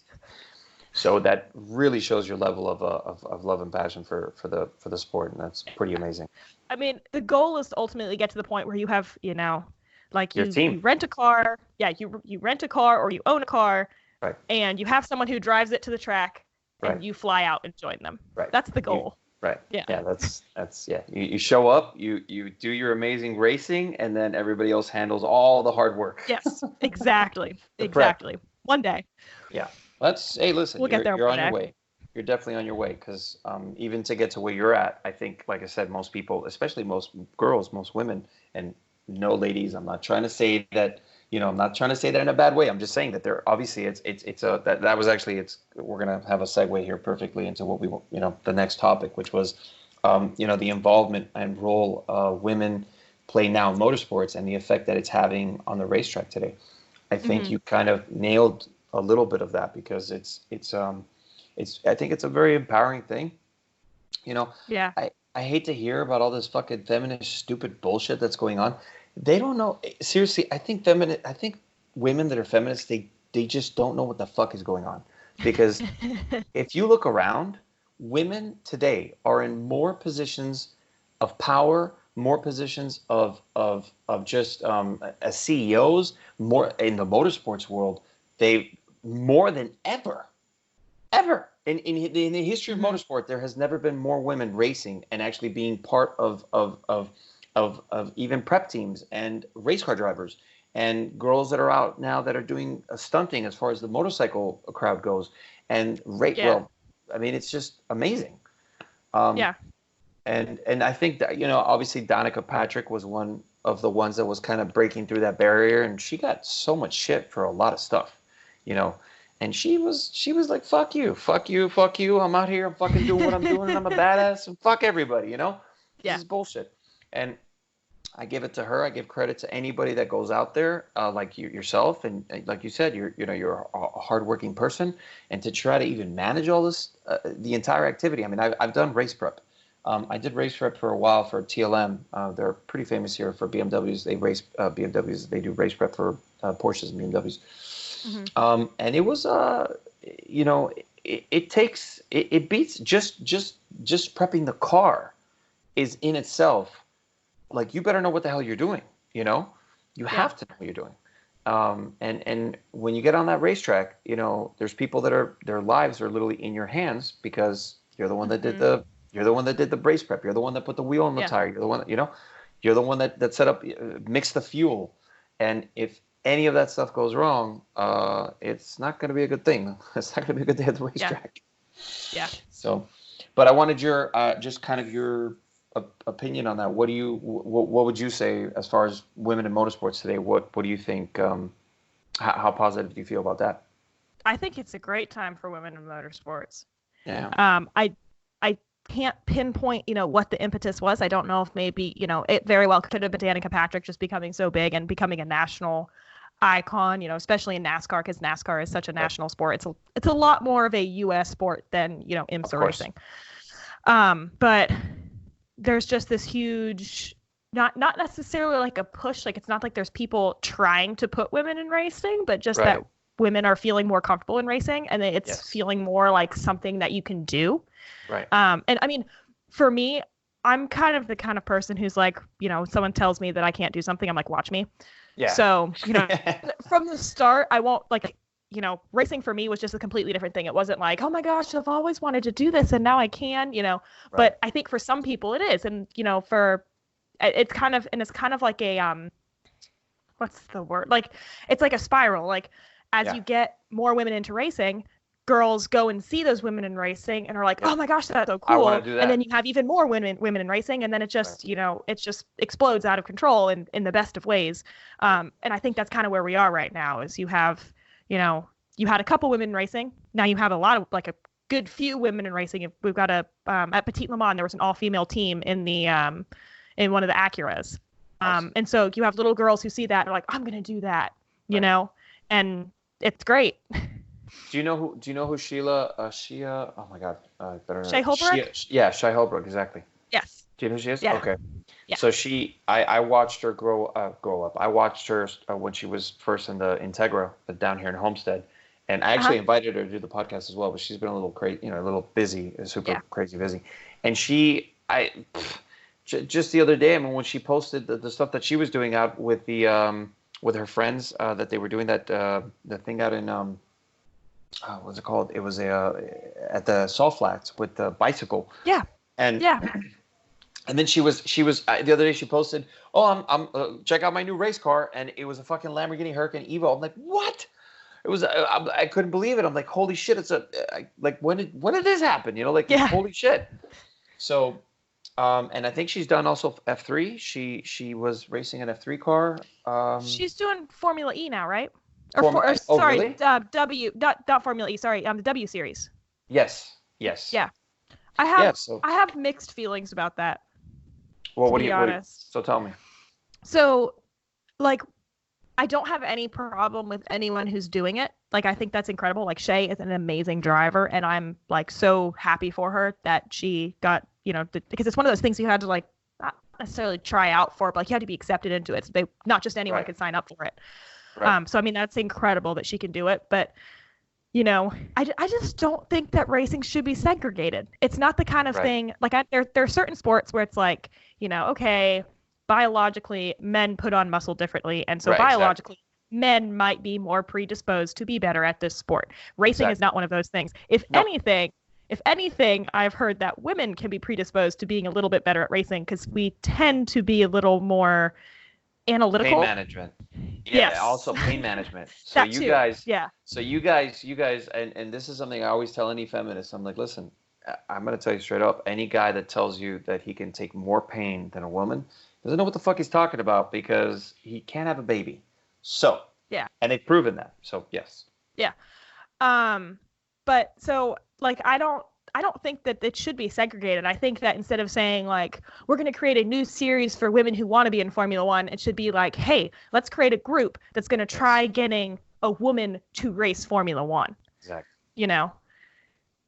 I totally that's agree. Just my opinion. But like I said, power to everyone who's in the W series. Like that is incredible. They worked their butts off and they got there, and that's amazing for them. And so I'm not. I'm not trying to talk down on anyone who's in the series. Right. I just wish that we would see a woman in actual Formula One. Yes, I also agree. I totally agree. I think that my opinion on Formula One, though, I have a big problem with it as far as it's kind of. Well, yes, it's political. It has been political for a while. It was. I think it always had a sense of political, just politicalness. That's not a word. It always was political at one point, but it was never as ridiculously like stupid political, and also the money that goes into it. And my problem with Formula One, I'll tell you straight up, is this. So 15, let's see. The last real Formula One car, in my opinion, was the last breed of the V12s. The screaming 1,000 plus horsepower V12. Yeah. That was a Formula One car. What we have today, V6 twin turbo F1 cars. Obviously, it's an F1 car. But even Formula One themselves started reading the numbers of the statistics of all the people that have been watching and not watching, and the fact that the ratings have been dropping. And then that's when they finally decided that they had to now go to try to regain some of the people that used to watch Formula One by actually creating more mechanical grip. Because that was what they were going way too much on the aerodynamic side, and it's not exciting. You're watching everybody at pole position, and they just stay there, and nobody's fighting for apexes, and there's no excitement anymore. It's all, and they don't set the whole thing is that when you went to a Formula One, when you saw a Formula One fly by, I mean, there's a reason why that only certain racetracks could even have Formula One because of the decibels. Because of the engine was producing decibels that if there was any surrounding buildings with glass or anything like, literally it could shatter glass. That's fucking amazing. Like that's a sound coming out of an engine that can shatter glass. Yeah. Right? Yeah. Holy shit. So, and then obviously you had, so in my opinion, that era died 2004. 2005, I think, was really one of the last Formula One races that I had ever watched. And it's a shame that now we have, Formula E. I mean, it's, again, we go back to the electric thing. It's just soulless. And all you hear is it's just a tire doing what it's doing. It's just the tires doing their work. And that's not, it doesn't, when you're next to Formula E definitely doesn't have that, doesn't have any of that excitement. I can't even believe that it's a thing. I can't even believe it's serious. I can't believe people go watch. I think it's gonna fade away pretty quickly, but maybe not. Maybe I'm wrong. Maybe there are enough people to sustain it. But Formula One was never supposed to be about sustaining something.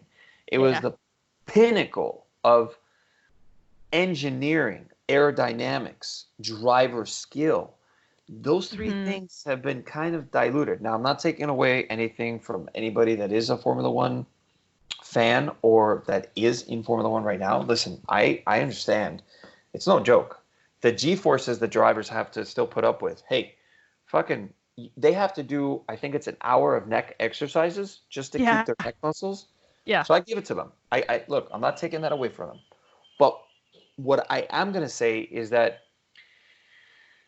going back to the Ayrton Senna and Michael Schumacher and Pablo Montoya, it just was, it was a different time and it was exciting.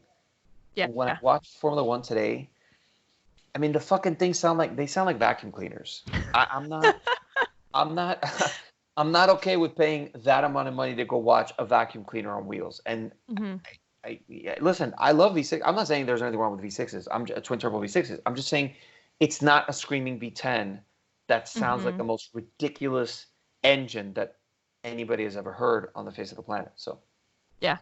it takes a lot of the. I think. I mean, this is going off like a complete tangent from we were talking about the Formula or the W series, but because I could talk about Formula One for a minute. I think my biggest thing with Formula One, like how I said, it's political. It's just very like there's so many rules now about what you can and can't do. Yeah, it's like not racing. Just let them race. It's not racing. Like I understand we have to have some rules because they are expensive cars and it is. Racing is inherently dangerous, yada yada yada. So like you don't want people purposely crashing into each other. Right. But some of the rules that you hear, some of the things people are disqualified for, it's like, well, it's he was bullshit. Just racing. Yeah. It's complete bullshit. Oh, one thing I have to add, and don't get offended, but I have to say this, and I'm very honest, and I like to say certain things in a certain way. And I'm not trying to be in any way sexist or disrespectful, but just hear me out. The fucking giant vagina that they put, as far as the grill, that grill, that front grill thing that they put to protect.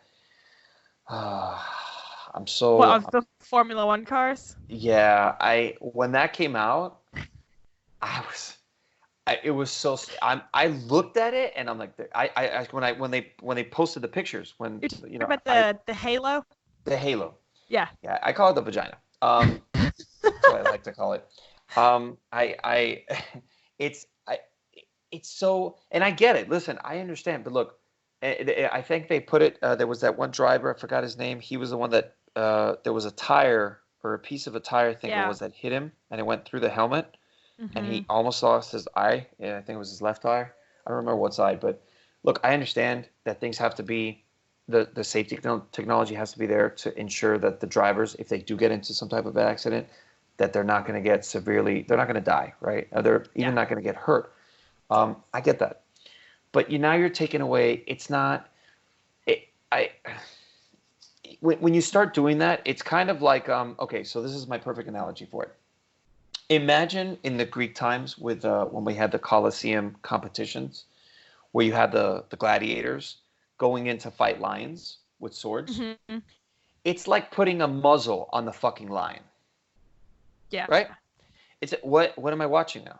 I get it. Look, I don't want anybody to get hurt, but listen, you have to also take in the numbers. How many Formula One races, how many Formula One race car drivers have ever been in that position where something actually went through the helmet? It's not a lot.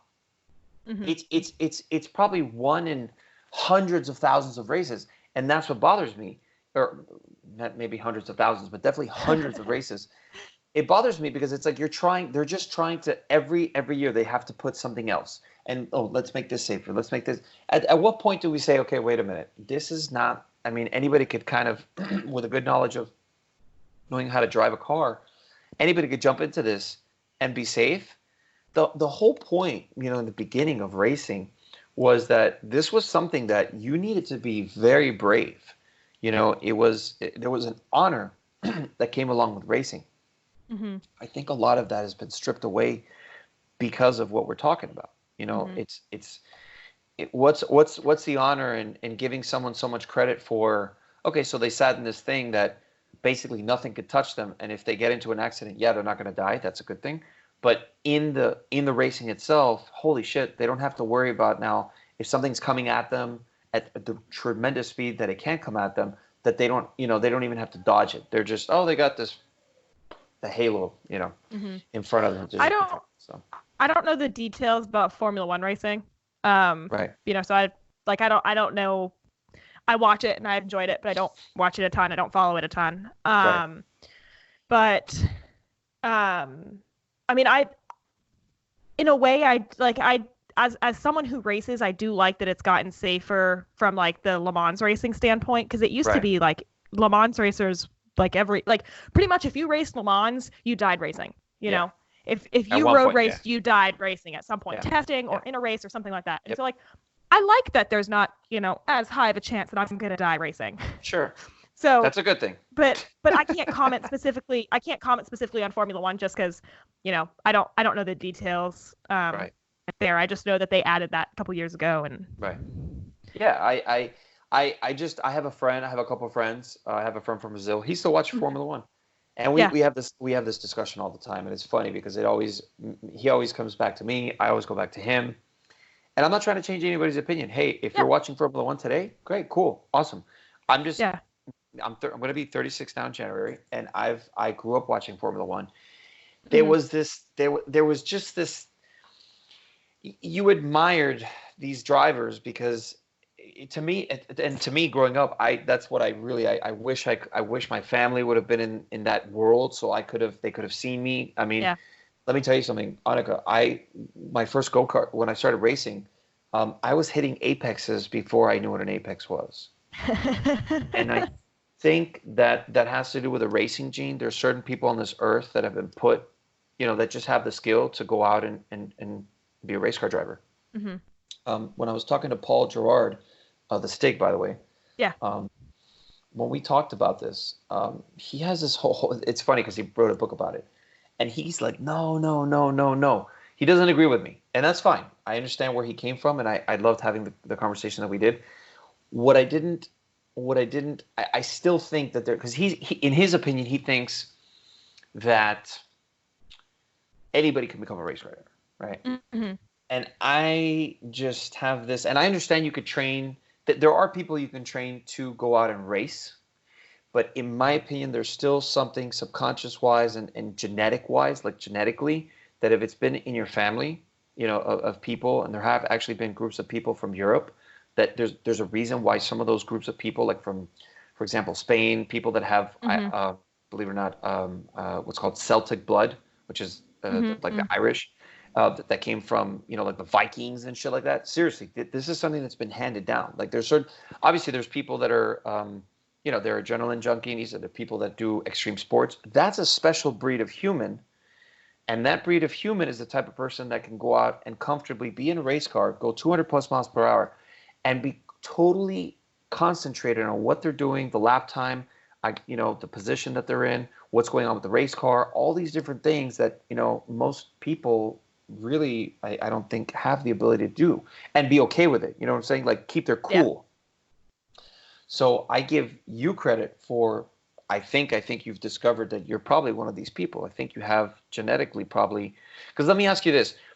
When you're going through a lap, because that's something we didn't talk about, and I should cover it right now. When you're going through a lap and you didn't hit an apex, is it something that now you're thinking about after you hit the apex? And you go, okay, when I come back to this turn, I have to try to hit this apex? Or do you feel it's more a little bit of a subconscious level where, okay, I hit it at this angle, now I'm going to try this angle, but you're not even thinking about it. It's more of just doing it.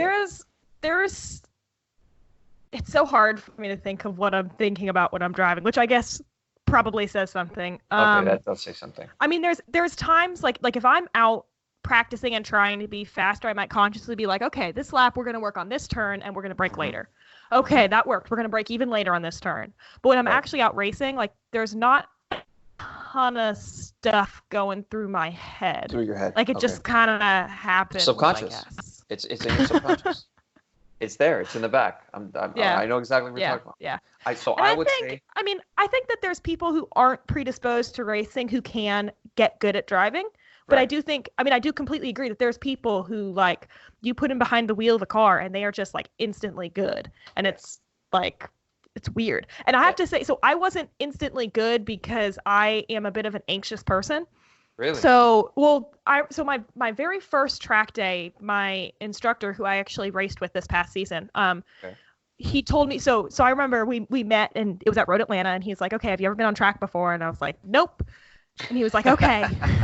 He's preparing himself. And I Exactly. remember after the first session, he was like, "I think you lied to me." And I was like, "No, Yeah. no, I've never been on track before." And after the day, he told me he hoped I stuck with it. So like I guess I was a pretty decent student just as far as understanding where to be on track and stuff like Right. that. But as far as going fast, it definitely took some time for me to get comfortable with the whole like be on the Speed. gas until you're 200 feet from a turn and then you can Right. brake. Right. That sort of stuff. Just because I am an anxious person, I am 100% not an adrenaline junkie. So it takes time. It took time for me to be able to push those boundaries of my comfort. And I'm still working on it. There's, as I do new things to the car and to my cars and my cars get more capable and stuff, I still need to, I need to relearn that limit and be like, okay, well, Right. you can go faster here now. Yeah. Well, that's super impressive then. That's pretty awesome. I can't even tell you. There's no words to describe that. That's if you're actually you've gotten to the level where you actually got comfortable with it and you can do it and you're doing it for because you're enjoying it. That says a lot about you as a person. That's pretty amazing. That's awesome. I don't know. I mean, it's hard to put that into words because there's a lot of Yeah. people that would never even just the fact that you said that you kind of anxious. Are you anxious in a way where when you're talking about like as far as going fast, like speed, like when you're Um, well, I mean, it kind of like it's kind of like a bunch. I mean, like so I tend to be just like have a general level of anxiety in my daily life, which is okay, definitely not healthy, and I'm aware of that. Um, but I have like a baseline level of anxiety just as far as like stuff being due and stuff like that, right? and work and all that and what I have to get done. But as far as adrenaline stuff, like I didn't go on my first upside down roller coaster until I was 14. I like Well, that's pretty young. refused. That, Well, it was that's it was not in that high bad. school, and it was when my brother was going on, and when we were like 7, 8 years old. Wow. But like for me, it was like I refused to go on them, and then I was in color guard and marching band in high school, and we went to Florida for a competition, and we went to an amusement park out there, and my For friends were starters, all going on this roller coaster, and so I was like, okay, fine, I'll go on it. right? But even now, like I get so nervous before I go on roller coasters. Really. It's weird. But Yeah, then so when it's you're just on it, it's then when and you're then on it, you're afterwards enjoying I'm it. like, oh, that was fun. Aha, Yeah, yeah. exactly. Okay. Um, Have you ever gone skydiving? heck no, no. So I can tell Someone you. would literally have to pull me out of the plane with them. Well, you kind of yeah, that's kind of what happens when you go the first time because you go tandem. So I'll tell you this: if you ever can, right? I'm not trying to Uh-huh. sell you on this, but I have to give you my experience. So I didn't go skydiving until 3 years ago, and I always wanted to go skydiving when I was young, and I'm glad I waited because I think if I would have gone when I was young, I still wouldn't have understood exactly what I just did and the Uh-huh. experience. And I'll tell you this: it changes. You get a perspective change. You get a change of perspective after you jump out of the airplane. What was funny was I went with this, a girl I was talking to at the time, and she was super psyched until she saw the airplane. When we got to Key Mhm. West and she saw this tiny little Cessna that we could barely fit into, she was she was doing that little like giggly laugh where she's nervous, and it was funny because she really was like, "Oh my God, I don't know if I could do this." I'm like, "Listen, wait, we talked about this. Like, we're doing this shit. Like this, we're going. All right, all right, all right, all right." So it was funny because the people they kind of mess with you. The guys that are doing this on a daily basis, they're messing with you the whole way. That the pilot is not that good, and he just started, and but the crazy thing was that when you step inside the airplane, you see that the pilot's actually also wearing a chute. So that Mhm. gives you a little hint of, oh, okay. The pilot's wearing a parachute. Okay. Yeah, So yeah. yeah, that's fantastic. And there's this big sign when you walk into the office. It literally says, skydiving is dangerous and it can be fatal. This can kill you. But obviously, that's just like with anything. Listen, you could walk down the street, trip, and hit your head in the wrong way, and you'll die. So if you live in that space of always being afraid. So what I'm saying is that when we got, it was funny because halfway there, it was 10,000 feet. At the halfway mark, oh, guys, we're halfway. Start kind of, preparing yourself. And the guy kept on trying to like mess with me. He's like, oh, man, how do you feel? Are you nervous? I'm like, what? I'm like, I've been waiting to get to 10,000 feet since we left the ground. Can we get there already? And he was just laughing. He's like, all right, man, cool. I'm glad that you're so ready. Let me tell you, when that fucking door opens and a rush of probably 50-degree just wind shear just comes right into the airplane, you can't really hear anything, and they're giving you the tap. And I'm going to tell you, when we jumped, it's not like what you feel on a roller coaster because you don't get that sense. When the roller coaster comes down and you get that weightlessness feel? Yeah. You don't get that. And I'll tell you why you don't get that. The plane is doing 130 miles per hour. You are leaving an object that is already going a certain amount of speed. So you don't get that huge surge of like falling. And I'm going to tell you, it's one of the most amazing things that a human can do as far as, just to jump out of an airplane was just the coolest. It was one of the most amazing things you could do, period. And it changed my perspective on a lot of things. Like it changed my perspective on, how a brain processes information and what type of person I am. And it was awesome. And I know how you feel about it, but I can tell you right now, you should try it, especially the fact, look, I'll tell you this. This is what I'm going to tell you. So street racing cars at the speeds that you're doing should be more scary than jumping out of an airplane. That's what I'm going to say. Yeah, I probably wouldn't get on the airplane my own free will, to be honest. It's okay. We'll just dose you with something, and then you'll wake up right before we. Does this rag smell like chloroform to you? That'd be hilarious. Well, I'm just saying, you're doing pretty awesome as what you're doing, and it's definitely something to think about. Maybe in your boyfriend. Does your boyfriend has he ever said, hey, should he would do it. Oh, he would do it. Okay. Oh yeah, 100% he would. It's a lot. I put him this past August. This is different from skydiving, but this past August I put him in my car. It was his first time on track, and he drove my Mustang, and instantly he was just like, because also he's ridden with me, so I guess he knows what the car can do. But instantly, he was better than I was. He was faster than I was on my first day. That's for sure. Okay. Because he just instantly was like, okay, I know I can brake here. Right. Right. He knew the braking points. He knew the track a little better. Yeah. Yeah.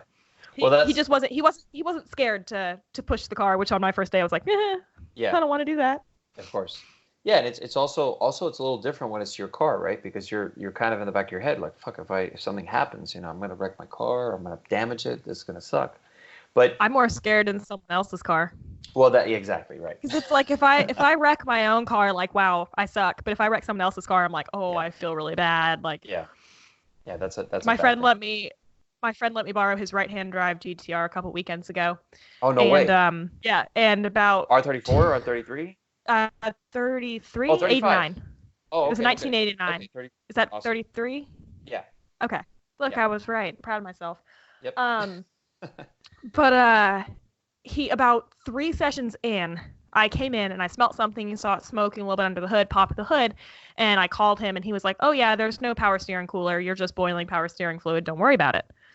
And I was like, I don't know. I think I'm just gonna call it quits because I don't want to mess up your car. And he goes, well, this was after we got off the phone. I texted him. I was like, yeah, I think I'm gonna be done. Like I had my fun. This is just a track day. Had my fun. I'm gonna wait till the end of the day, load up, and go home. Right. And he texted me back and he was like, no, don't stop until you need to take it back on a trailer. And I was like, okay, what? You told That's me. ridiculous. You told me to. Who is this so person? I drove we need to meet him. I know, right? Holy I drove it back to his place, and it was making this like weird noise when I was driving back. And, I stopped right as I got out of the track, and I heard this noise, and I was like, "It's making this noise." And he was like, "Is it driving?" I said, "Yeah." And he was like, "Okay, drive it back. You're fine." And I was like, "Okay." Like an engine noise, like a pinging, or was it? It was a weird, like not grindy, like whining noise, very loud whining from the rear of the car. Oh, so it's probably the diff, something in the diff. Well, we were originally thinking diff, but he said, I can't remember exactly what it was that he said, but basically he was like, I don't think it was, like, he didn't think it was the diff.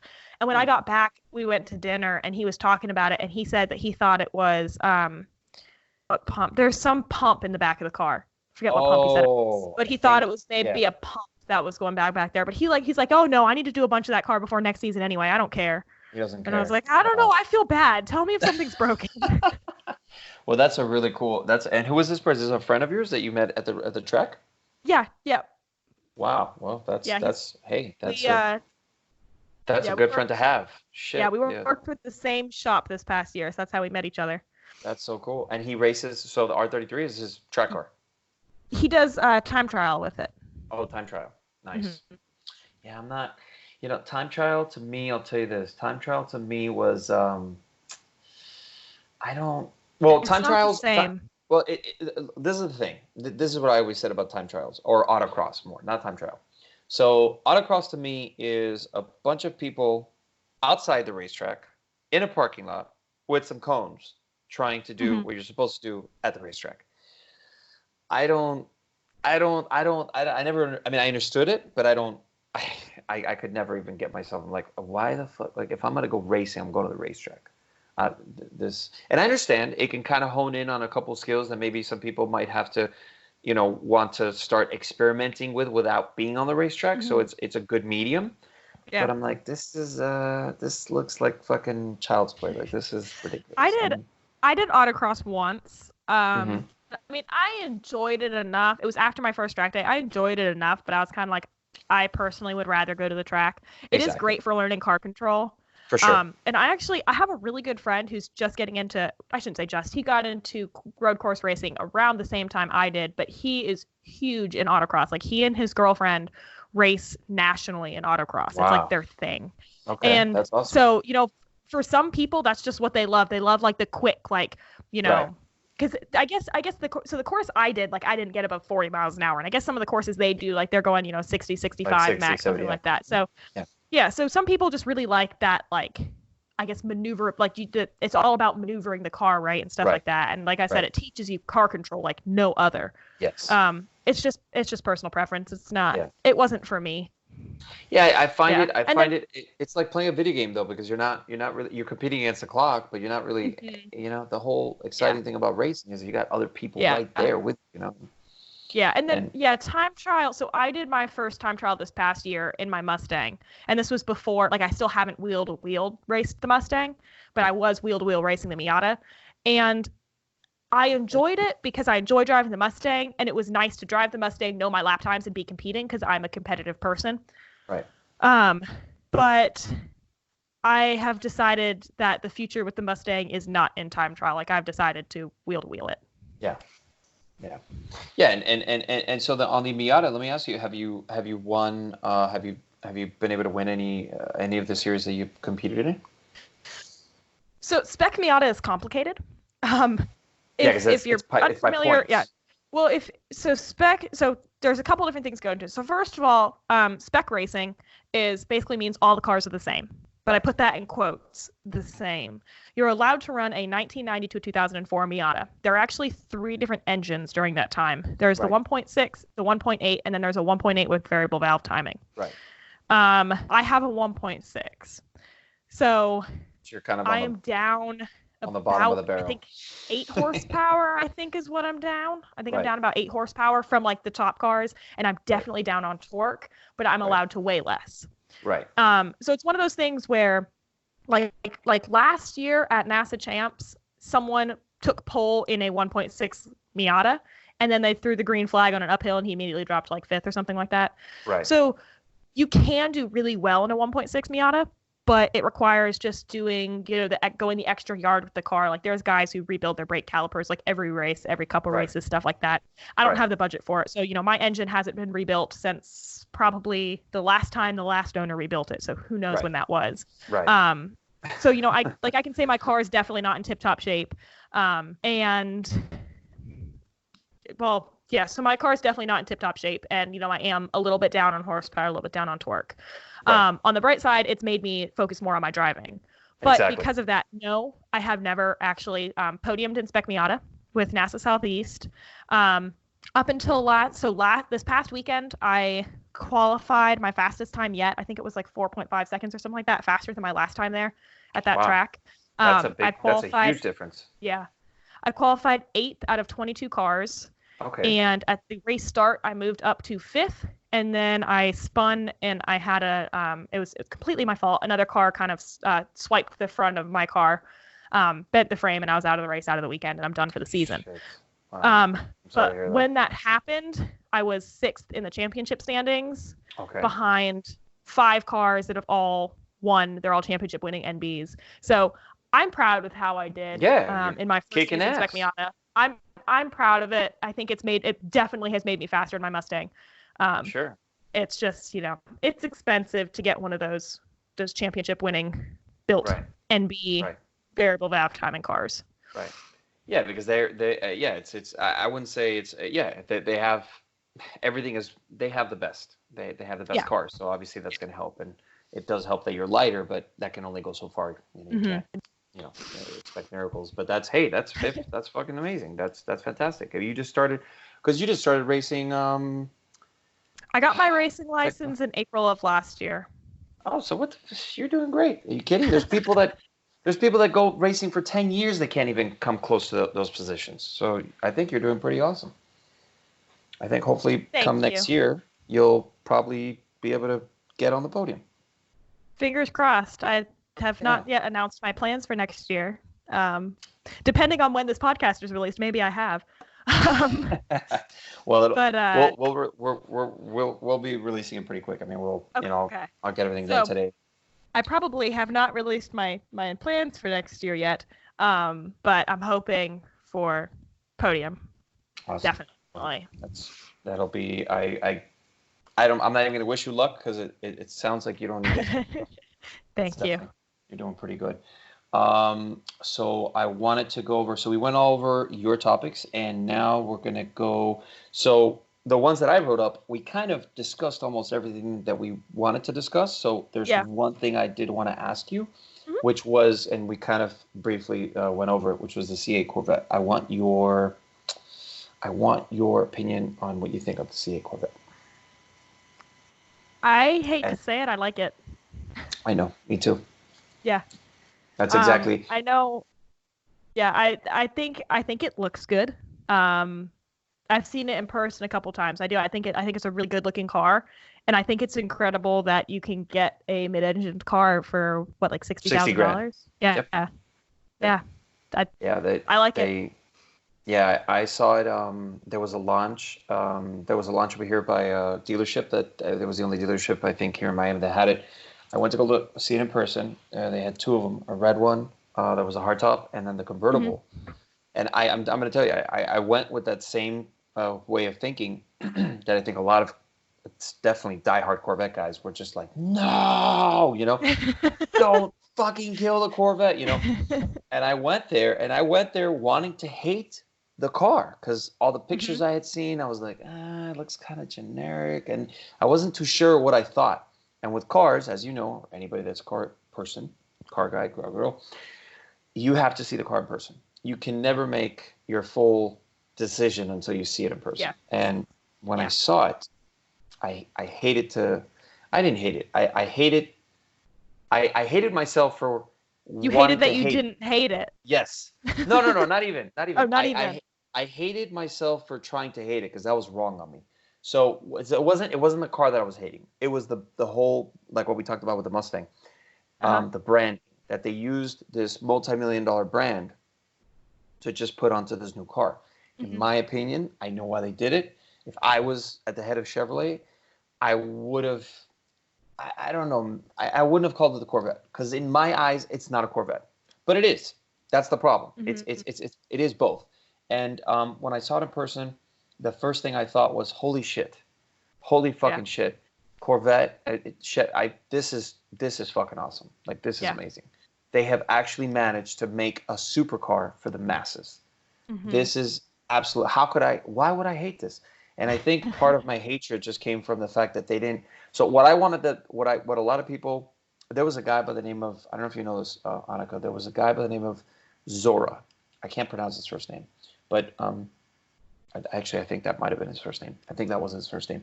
And I sound like an idiot right now. But so Zora was this engineer that worked for Chevy back in the 50s. He is the father of wanting to produce basically a mid-engine sports car made by Chevrolet back in the 50s.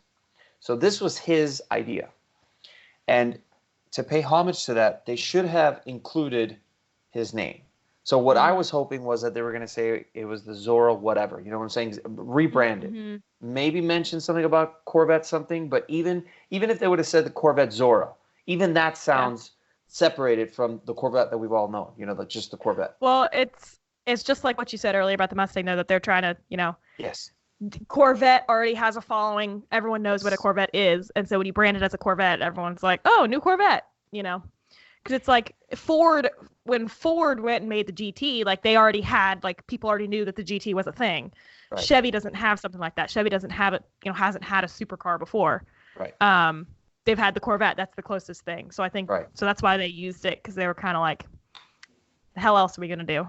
Right. Well, it was really cool. When I went there, I went to go see the car person, and I actually got to talk to the engineer who designed the interior of the car. And he couldn't confirm anything, but I asked him, listen, please tell me that for the ZR1, or definitely not the Z06, but for the ZR1, tell me they're going to call it the Zora. Tell me they're going to brand it as the Zora. He didn't say anything, but he smiled and kind of nodded. He said, just wait until the ZR1 comes out. And I was like, okay. So I believe that's what they're waiting for. They are gonna pay homage to the engineer, which is really cool. I think the car, they did stuff that manufacturers right now. This car is literally putting ripples throughout the entire automotive industry, because what they have done is that they've moved the platform again to the masses. And what does that do? Well, it does a lot for everything. It does a lot for engineering. It does a lot for the automotive industry. It's not going to give people that always wanted a 458 Ferrari, a Lamborghini Huracan, a McLaren 720S, or any of these other cars that obviously are 100,000+. It's going to give them the ability to go into a dealership, put $500 down, and be able to put their name on a C8. And I looked at a lot of. I was being I wanted to go in there wanting to hate something about it. Just pick something out, be like, yeah, see, they fucked up here. They didn't. Seriously, it's like they went through everything that they could have possibly made incorrectly, and nothing. Even on the convertible. I was looking at the convertible with the top down. That thing it's beautiful. They even went as far. So when I was talking to the engineer that designed the interior, he even said that as far as the air vents, they made their own air vents due to the fact that they wanted to bring the entire dash to the lowest point of center of gravity, just so it would be that perfect. So they ended up making their own air vents because nobody had an air vent that was that thin. So when you do something like that, you know that they really went all out as far as engineering and designing it to being perfection. And there really is. The one thing that I think I can pick about it is the way that they put the GPS, the entertainment system. It looks like a fucking iPad just stuck there. You know. Yeah. I thought that one of the coolest things that they ever did on the C7 was this, you know, how the GPS, the system itself, you could press that button and it brings the screen down and there's like a little cubby hole behind there. What? Yeah. That was amazing. Like, that was the coolest. Whoever came up with that, dude, you're a fucking badass. Keep on doing awesome stuff like that. They should have done something like that, but I understand why they didn't. He explained to me that if they would have done that, it was going to add weight. They didn't want to mess around too much with the dash because of its position and the angle that they have it now. Yeah. So yeah, I think the Z06 is going to be just the base model C8 is absolutely amazing. The C6, obviously the C8 Z06 is going to kick ass. The ZR1 is going to be ridiculous, and yeah, I think hopefully, you know, I'm hoping that they're going to have. I think. Oh, actually, I saw one the other day. I saw one in. I think it's called something blue. It's shit. It looks that like grabber light blue that they have. Yes, like that Laguna Seca blue. Yes. I saw one the other day. It was, man, on the road. That car it's just so sick. It's beautiful, and I think they're going to change. They're making history, is what they're doing with that car. Yeah, I agree. So it's pretty awesome. And hopefully on the racetrack, obviously, it's going to prove itself to be. That's what it is. So what I think that now what's going to happen is that the manufacturers, Porsche, maybe not Porsche so much, but Lamborghini, Ferrari, Aston Martin, Audi, they're all going to have to start, they're hating this car because they're like, fuck, now what are we going to do? Like, we're shit. Like, we're going to have to probably make something that's going to be a lot less expensive than we've ever tried to make. So, that's what that's going to do is create cars that maybe would have never been created before. So I think that's the biggest positive, in my opinion. Yeah. The effect it's going to have. So, well, Annika, we have been speaking for 2 hours, and I think it's been a fantastic podcast. I told you that it goes by real quick. You start talking cars, and it's like, holy shit. If there's anything that you wanted to add or just as a closing, just kind of like a closing statement, let me know. Anything you want to add? Anything you want to say to anybody? No, I think we're good. Thank you very much for having me. For sure. This has been amazing.